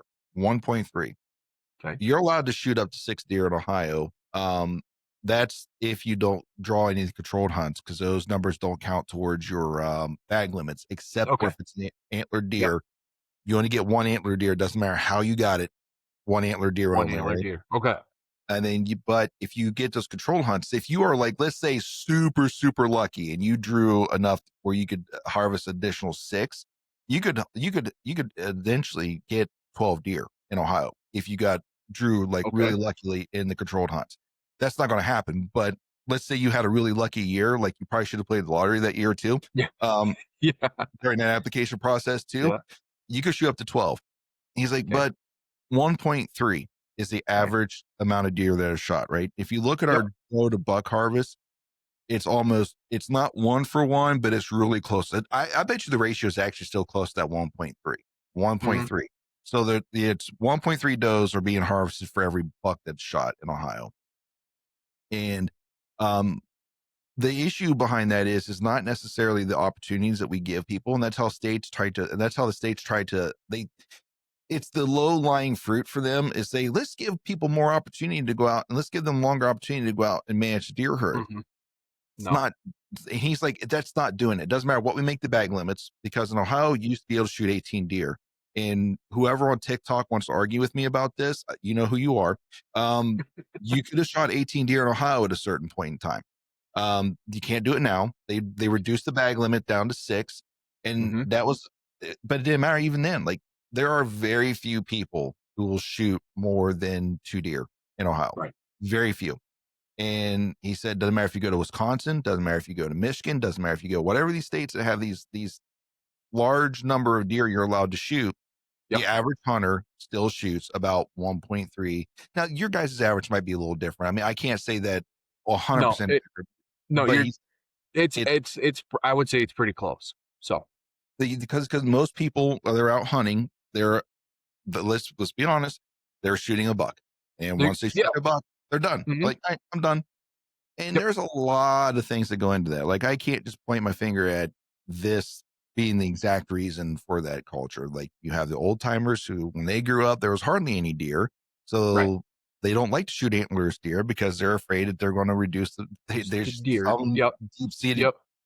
resentment to it, right?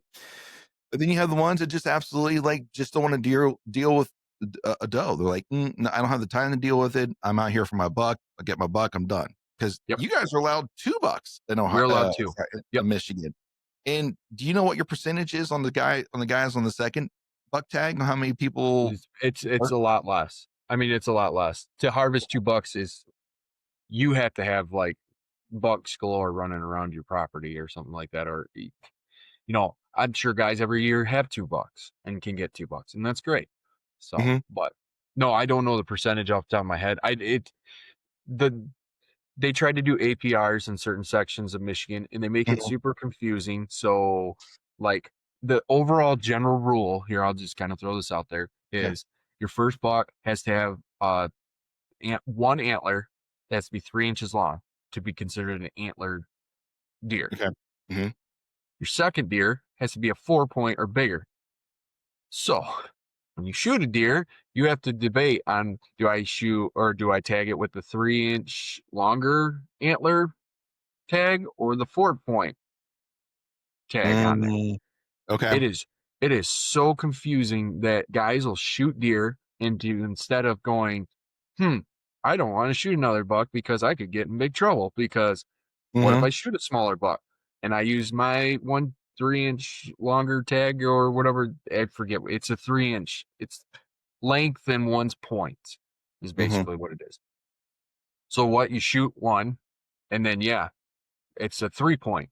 Well, shit, I just put my 4 point tag on that one, and oh, I guess I got to use this last one. So it's a it's it's a gambling thing. Just this year or in the last year, they started doing this too. When you buy, they call it combination license. Now they're allowing you to shoot a doe or a buck. The bucks obviously have still the restrictions on they're restricted tags or whatever, but mhm, you can use a tag now for antlerless deer. So you can shoot two does, a buck or a doe. The buck obviously has to have a 4 points or whatever the restricted thing, or shoot two bucks. It's mhm, however you want to play your game on that. So, but the antlerless, now let's go back when I was hunting. You used to have to pay money to shoot does.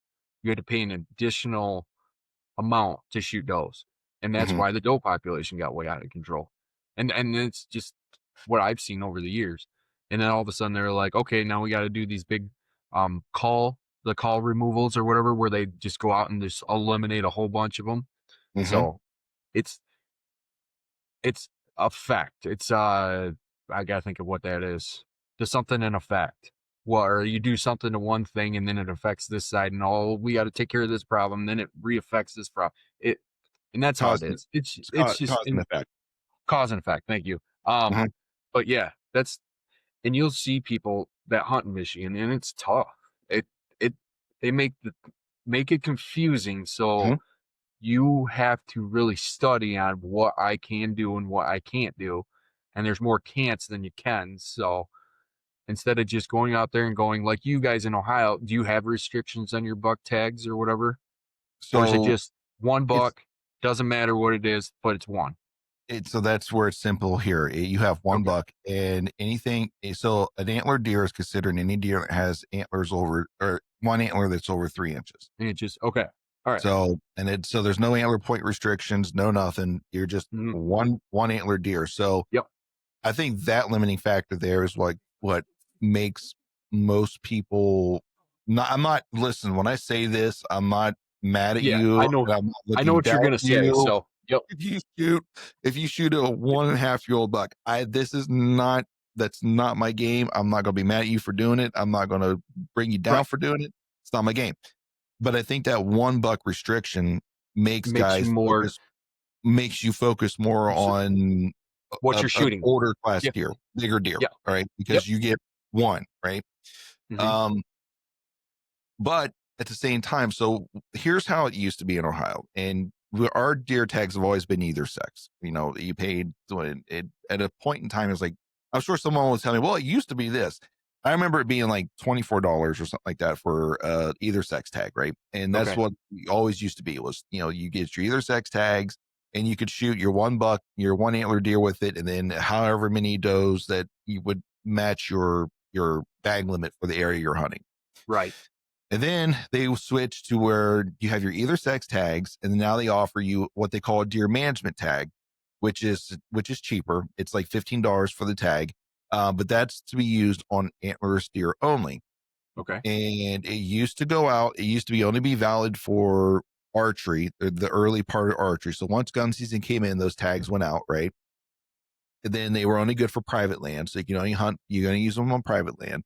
So if you shot a doe on public land, now this is where it's a little confusing. So just Yeah. stay with me. Sure. And I might Okay. be, I might be going way out of like, I might be going way out of order how to explain this. So it might not be helping this You're issue, but, but it used to be to where it was only private land you could use the deer management tag on. So if you shot a doe on public land, so any state land, federal land, stuff like that that's in Ohio, you had to use a either sex tag on it. So yep. the more expensive tag. And then we opened it up to where you could use it on, I'm sorry. Right. Then we opened it up to where it could be used on On public. I private. think was what was we could use it. You could use it on public eventually. I think was the Okay. first step we took with it. And then the next step was we extended it to where it was now valid through the first gun week for firearms, right? Okay.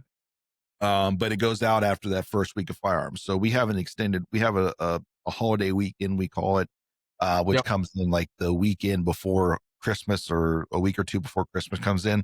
You get another Okay. 2 days for firearms in Ohio. Okay. That first week is when the deer management tag is done, right? Done. Okay. So now it's open for both public and private and open through gun season. Season. Okay. And they've talked, and that's what the deer management or deer administrator talked about. It's like we've opened up these opportunities for people to shoot more antlers deer. They're not doing it. Like Right. they're just Hmm. not doing it. And he's like, I don't know if there's. He's like, and I asked him, so what if you were king for the day, right? You were the king, and you had ultimate say on what you would do to make people do what you want Shoot them them. to do, right? Yep. He's like, there's nothing that we would do. There's nothing, honestly. He's like, I don't know if and I'm not saying he was burned out because he was close to retirement because he's Okay. very passionate about the deer population. He's like, in my Right. experience and going around talking to all the other states and things, and that are dealing with the same issues, there's nothing beyond having conversations with people to try to influence them to do it that we can do. It doesn't matter if we make them do a shoot, earn a buck. It doesn't matter if we make them do this. It's not going Not, to nope. have the effect that we need to do. Correct. And so here's where I get frustrated with some other podcasts or some other people out there, especially with the EHD problem we have in Ohio, where everyone's coming up in arms. You want to go after non-residents. They want to go Yep. after. They want to reduce bag limits. They want to do these things. And I know the state of Ohio has to try to placate to these because they're constituents. But if you actually sit and listen to them, like it doesn't matter what we do. Here's what's going to happen. You're going to Exactly. shoot 1.3 deer, right? Yep. And majority of them are going to be bucks. Very Bugs. few of you shoot does. And if you do, it's really not enough that's affecting the population because we have a lot. And We have a lot. not, Yep. not so much down there for them. And I understand, like, I'm not in that area. And so I can't speak for what they're experiencing down there. I Okay. can talk about what I've heard, but you know, I don't think there's much that can be done at this point where you look at changing the bag limits because people are Mhm. still going to do what they do. Like, Yep. here's my one deer, I'm done, and I'm out. It they're set in their ways. Yeah, So and there's only a and that's very all. small there's Mhm. only a very small percentage of us. I'm gonna go on a limb. I've said this before. I think it's like 4% to shoot like more than 2 or 3 deer. Yep. So it's not like there's a lot of people out there that are harvesting a large amount of deer. There are some of Right. us. Like I shoot Yeah. 4 or 5 deer a year, like because Yep. we eat it. Um, but there's not a lot, and I yeah, it's just the shifting the culture. But how do you shift the culture that this is what it's about? I don't know because yeah. they do call programs where they Mhm. come in, and if no one's been part of those or know what happens there, generally what happens, and you see a lot of these in urban areas where you can't hunt, Yep. which once again that's a whole other debatable subject. So Yep. what they do, they come in and at nighttime they'll throw out whatever bait they want to throw out, and then they'll bring in like the sharpshooters from the police department or the Division of Wildlife, and basically they go through and what comes to the corn piles, whatever comes to the bait, they Stop. shoot them. And Mhm. then what happens to them from that point? I'm told that they get donated, but That's what we were told to. Yep. so I I can't say they don't or they do or they don't. Like I'm not don't. trying to put the tinfoil hat on and say otherwise, but Yep. um honestly, guys and gals, like if it, I Tony, everyone I've talked to, we all agree that more does need to be shot. Like Yeah. Yep. so really How it really comes down to us making that decision correct. um to do that and to be part of the solution. Mhm. Um and I don't know how it is for you guys, and maybe I'm way out in left field, but also the issue we run into now too is that there's a lot of land that gets bought up. There's a lot of used to be huntable areas, that people used to be able to get permission for. They get leased out, and then everyone gets pushed out of those. And the only thing that those hunters are interested in is shooting their big buck. That's the only reason they're doing it is they want to shoot a big buck, right? Case in point, I just heard a conversation on another podcast where a guy bought some property off of somebody, and his only main goal was to shoot a big buck. That's the only reason he wants this property. Yep. So that's hundreds of acres or 20, 30, 40, 50, 60, 70, whatever acres that gets exclusion for this one or maybe a small handful of people to go in there and shoot just Shoot. bucks. So that's Yep. a whole area that no does are coming off of that. Like, Correct. And so, that yeah, and what we've seen that so you watch some of these big ranches and some of these guys that, what drives me bonkers too is all these guys are like, "Oh, I let all these bucks pass." And it's like, "Well, that's cool, but you're not even shooting a doe either." And like you keep going back to, it just so you have 70 does on this property, and I'm just using that as a number, yeah, and absolutely. not one of them are getting touched. Come Hmm. next year, you just doubled your population, and you're only gonna get quarter are gonna probably, have bucks come out of or the does are gonna just, Hmm. have buck fawns born. So, you're building a population then that you can't ever control, and then, like, you keep saying that, you know, you're not shooting does, so this population is gonna grow out of control. So every year it's gonna be harder to shoot a nicer buck.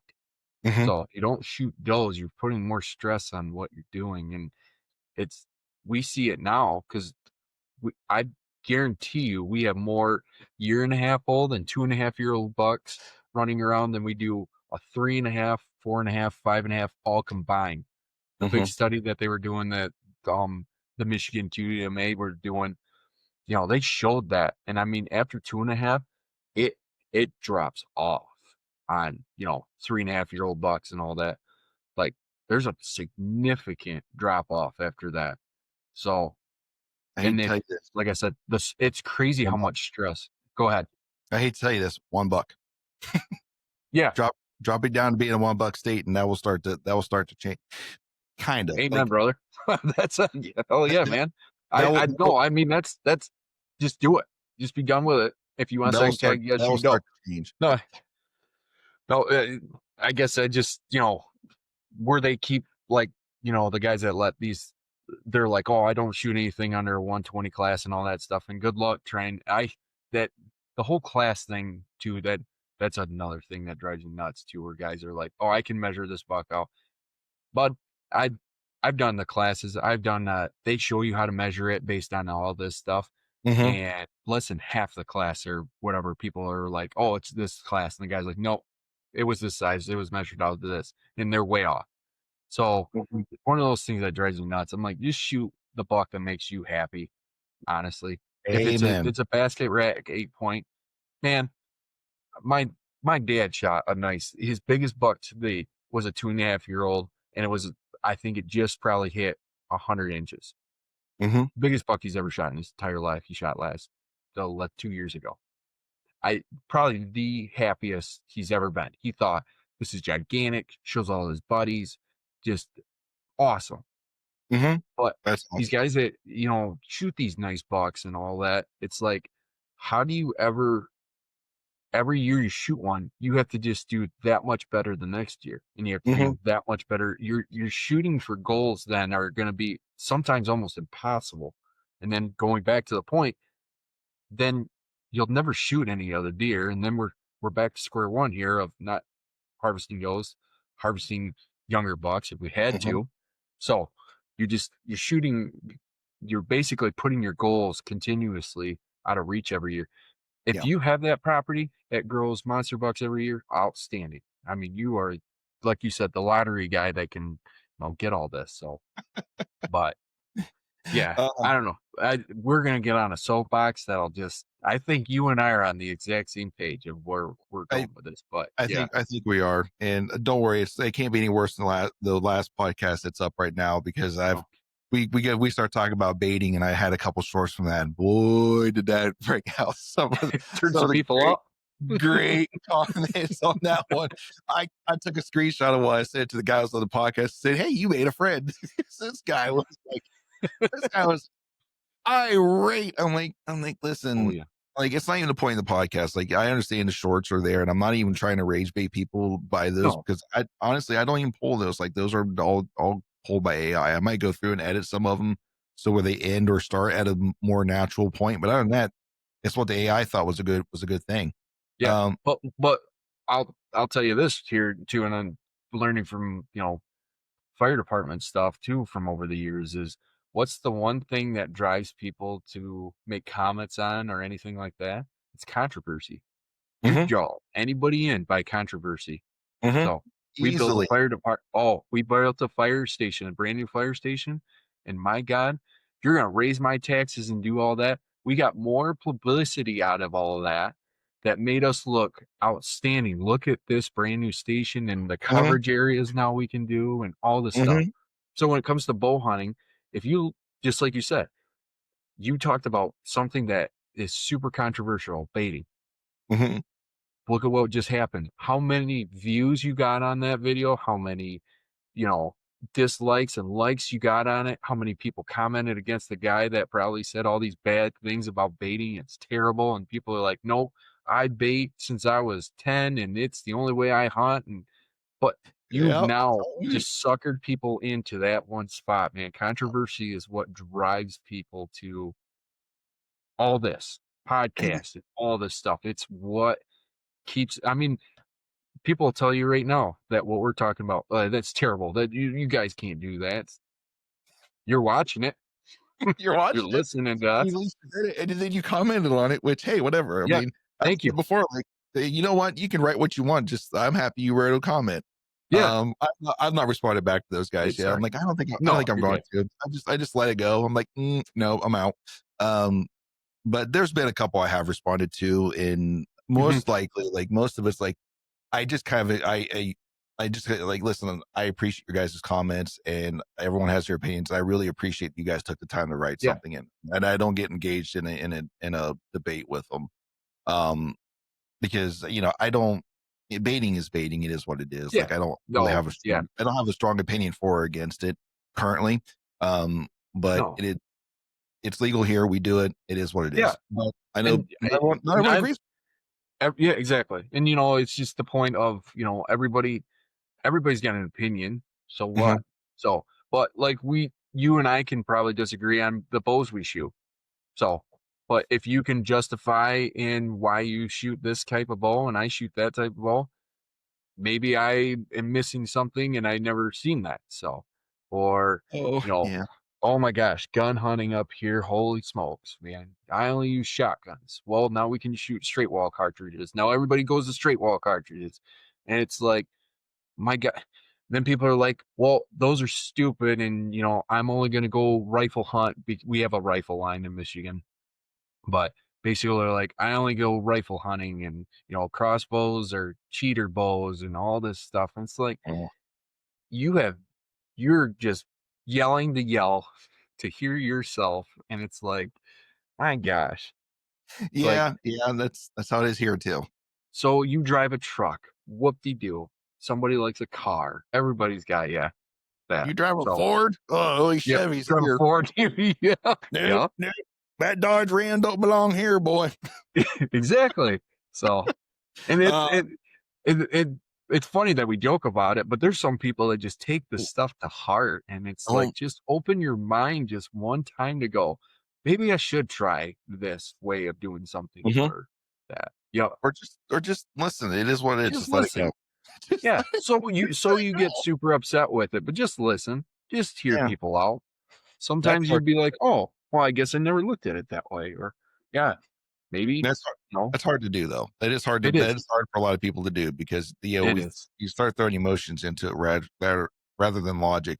And Mhm. once emotions get involved, like we don't, objectivity is out the window Right. once emotions get involved.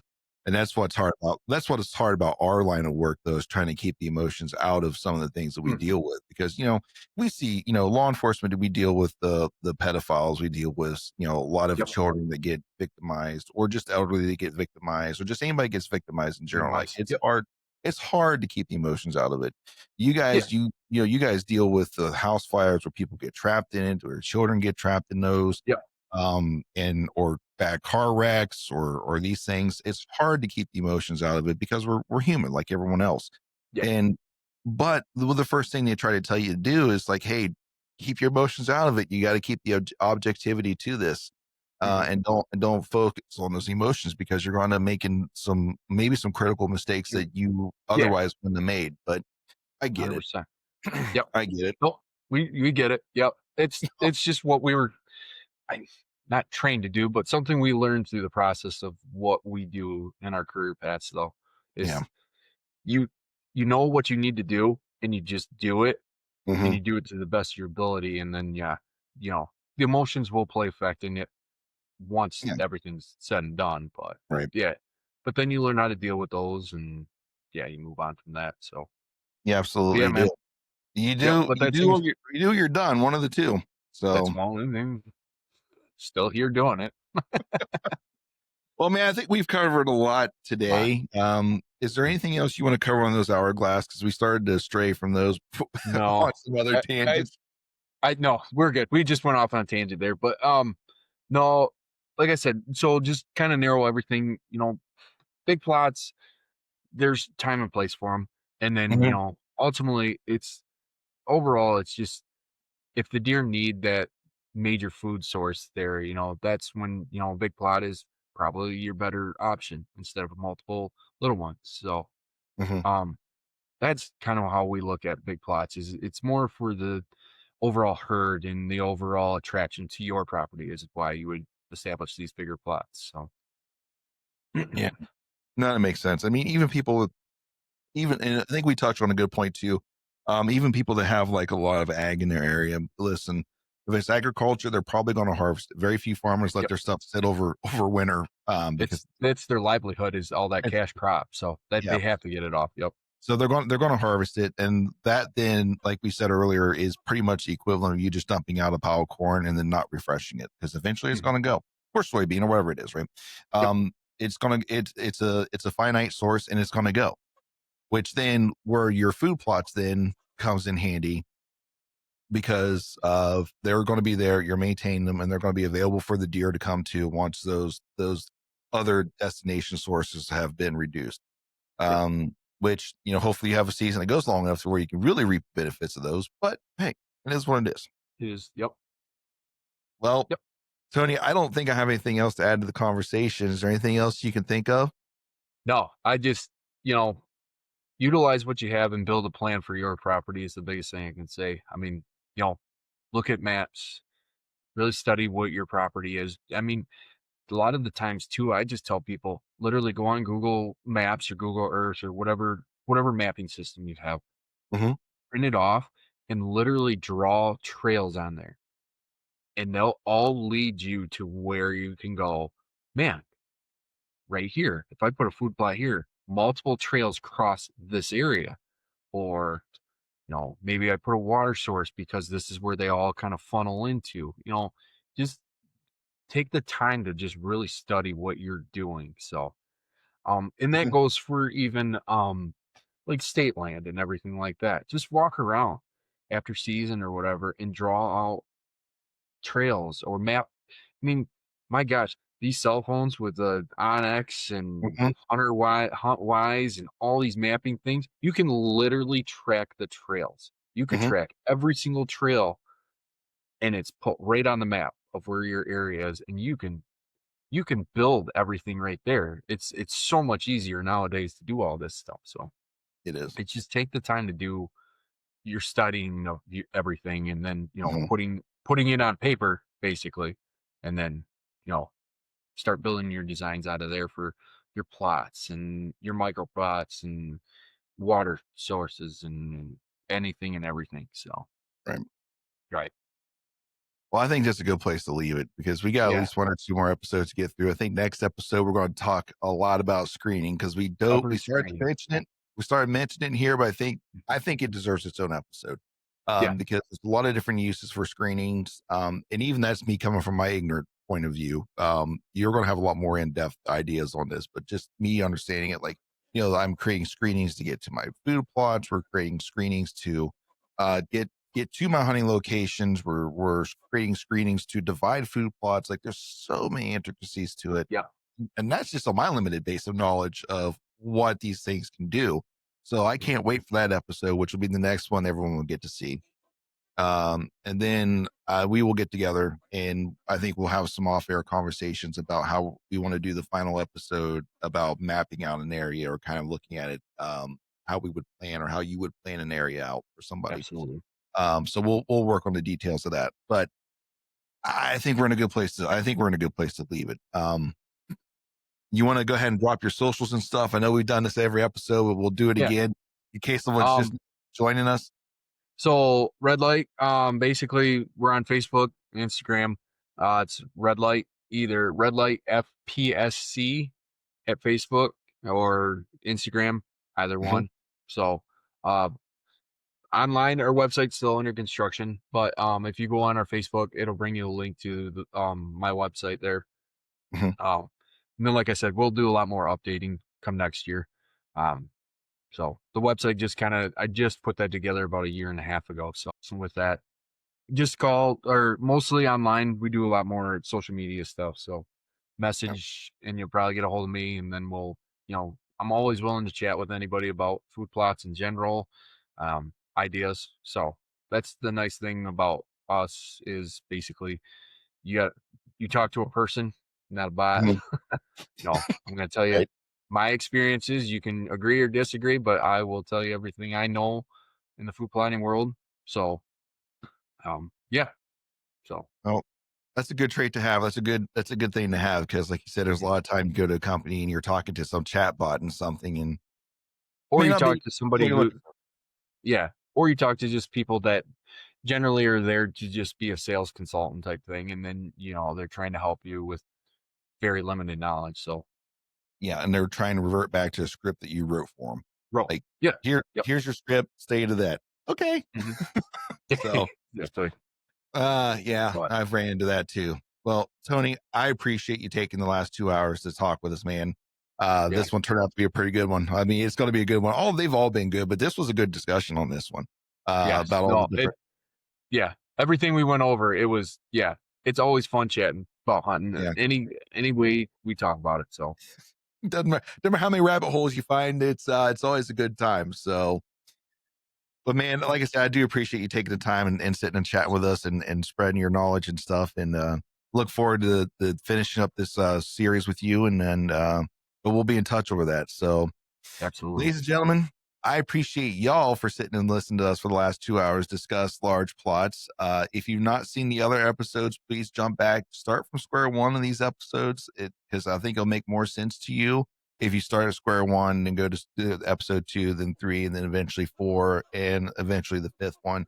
That'll be out there for you guys to follow along with. If you've not, please follow or please like and follow the show on whatever podcast platform you found us on, whether it be Apple, Spotify, iHeartRadio, Amazon Music, or YouTube. You'll get the video versions on YouTube and Spotify. All the other ones is audio only. But we appreciate if you guys would take the time to follow the show, share it with your friends, give it a like, leave a comment. That stuff actually helps more than you think. Check us out on our Instagram page, Country Fried Outdoors with us K. We're on TikTok and Instagram. Don't go to Facebook. No one answers the Facebook. I got to figure out how to go in there and close that down because no one checks it. I honestly don't want nothing to do with Facebook, to be honest with you. No. But other than that, y'all, thank you so much. And I'll close out like this. Until our experiences cross paths again, may you have the courage to fail, but yet the humility to learn. And as always, we hope you stay safe out there. And God bless you.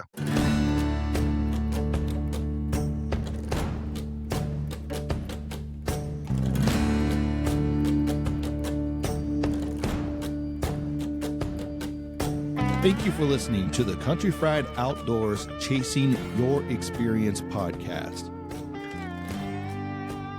Before you go, don't forget to leave us a review and follow the show on the podcast platform of your choice.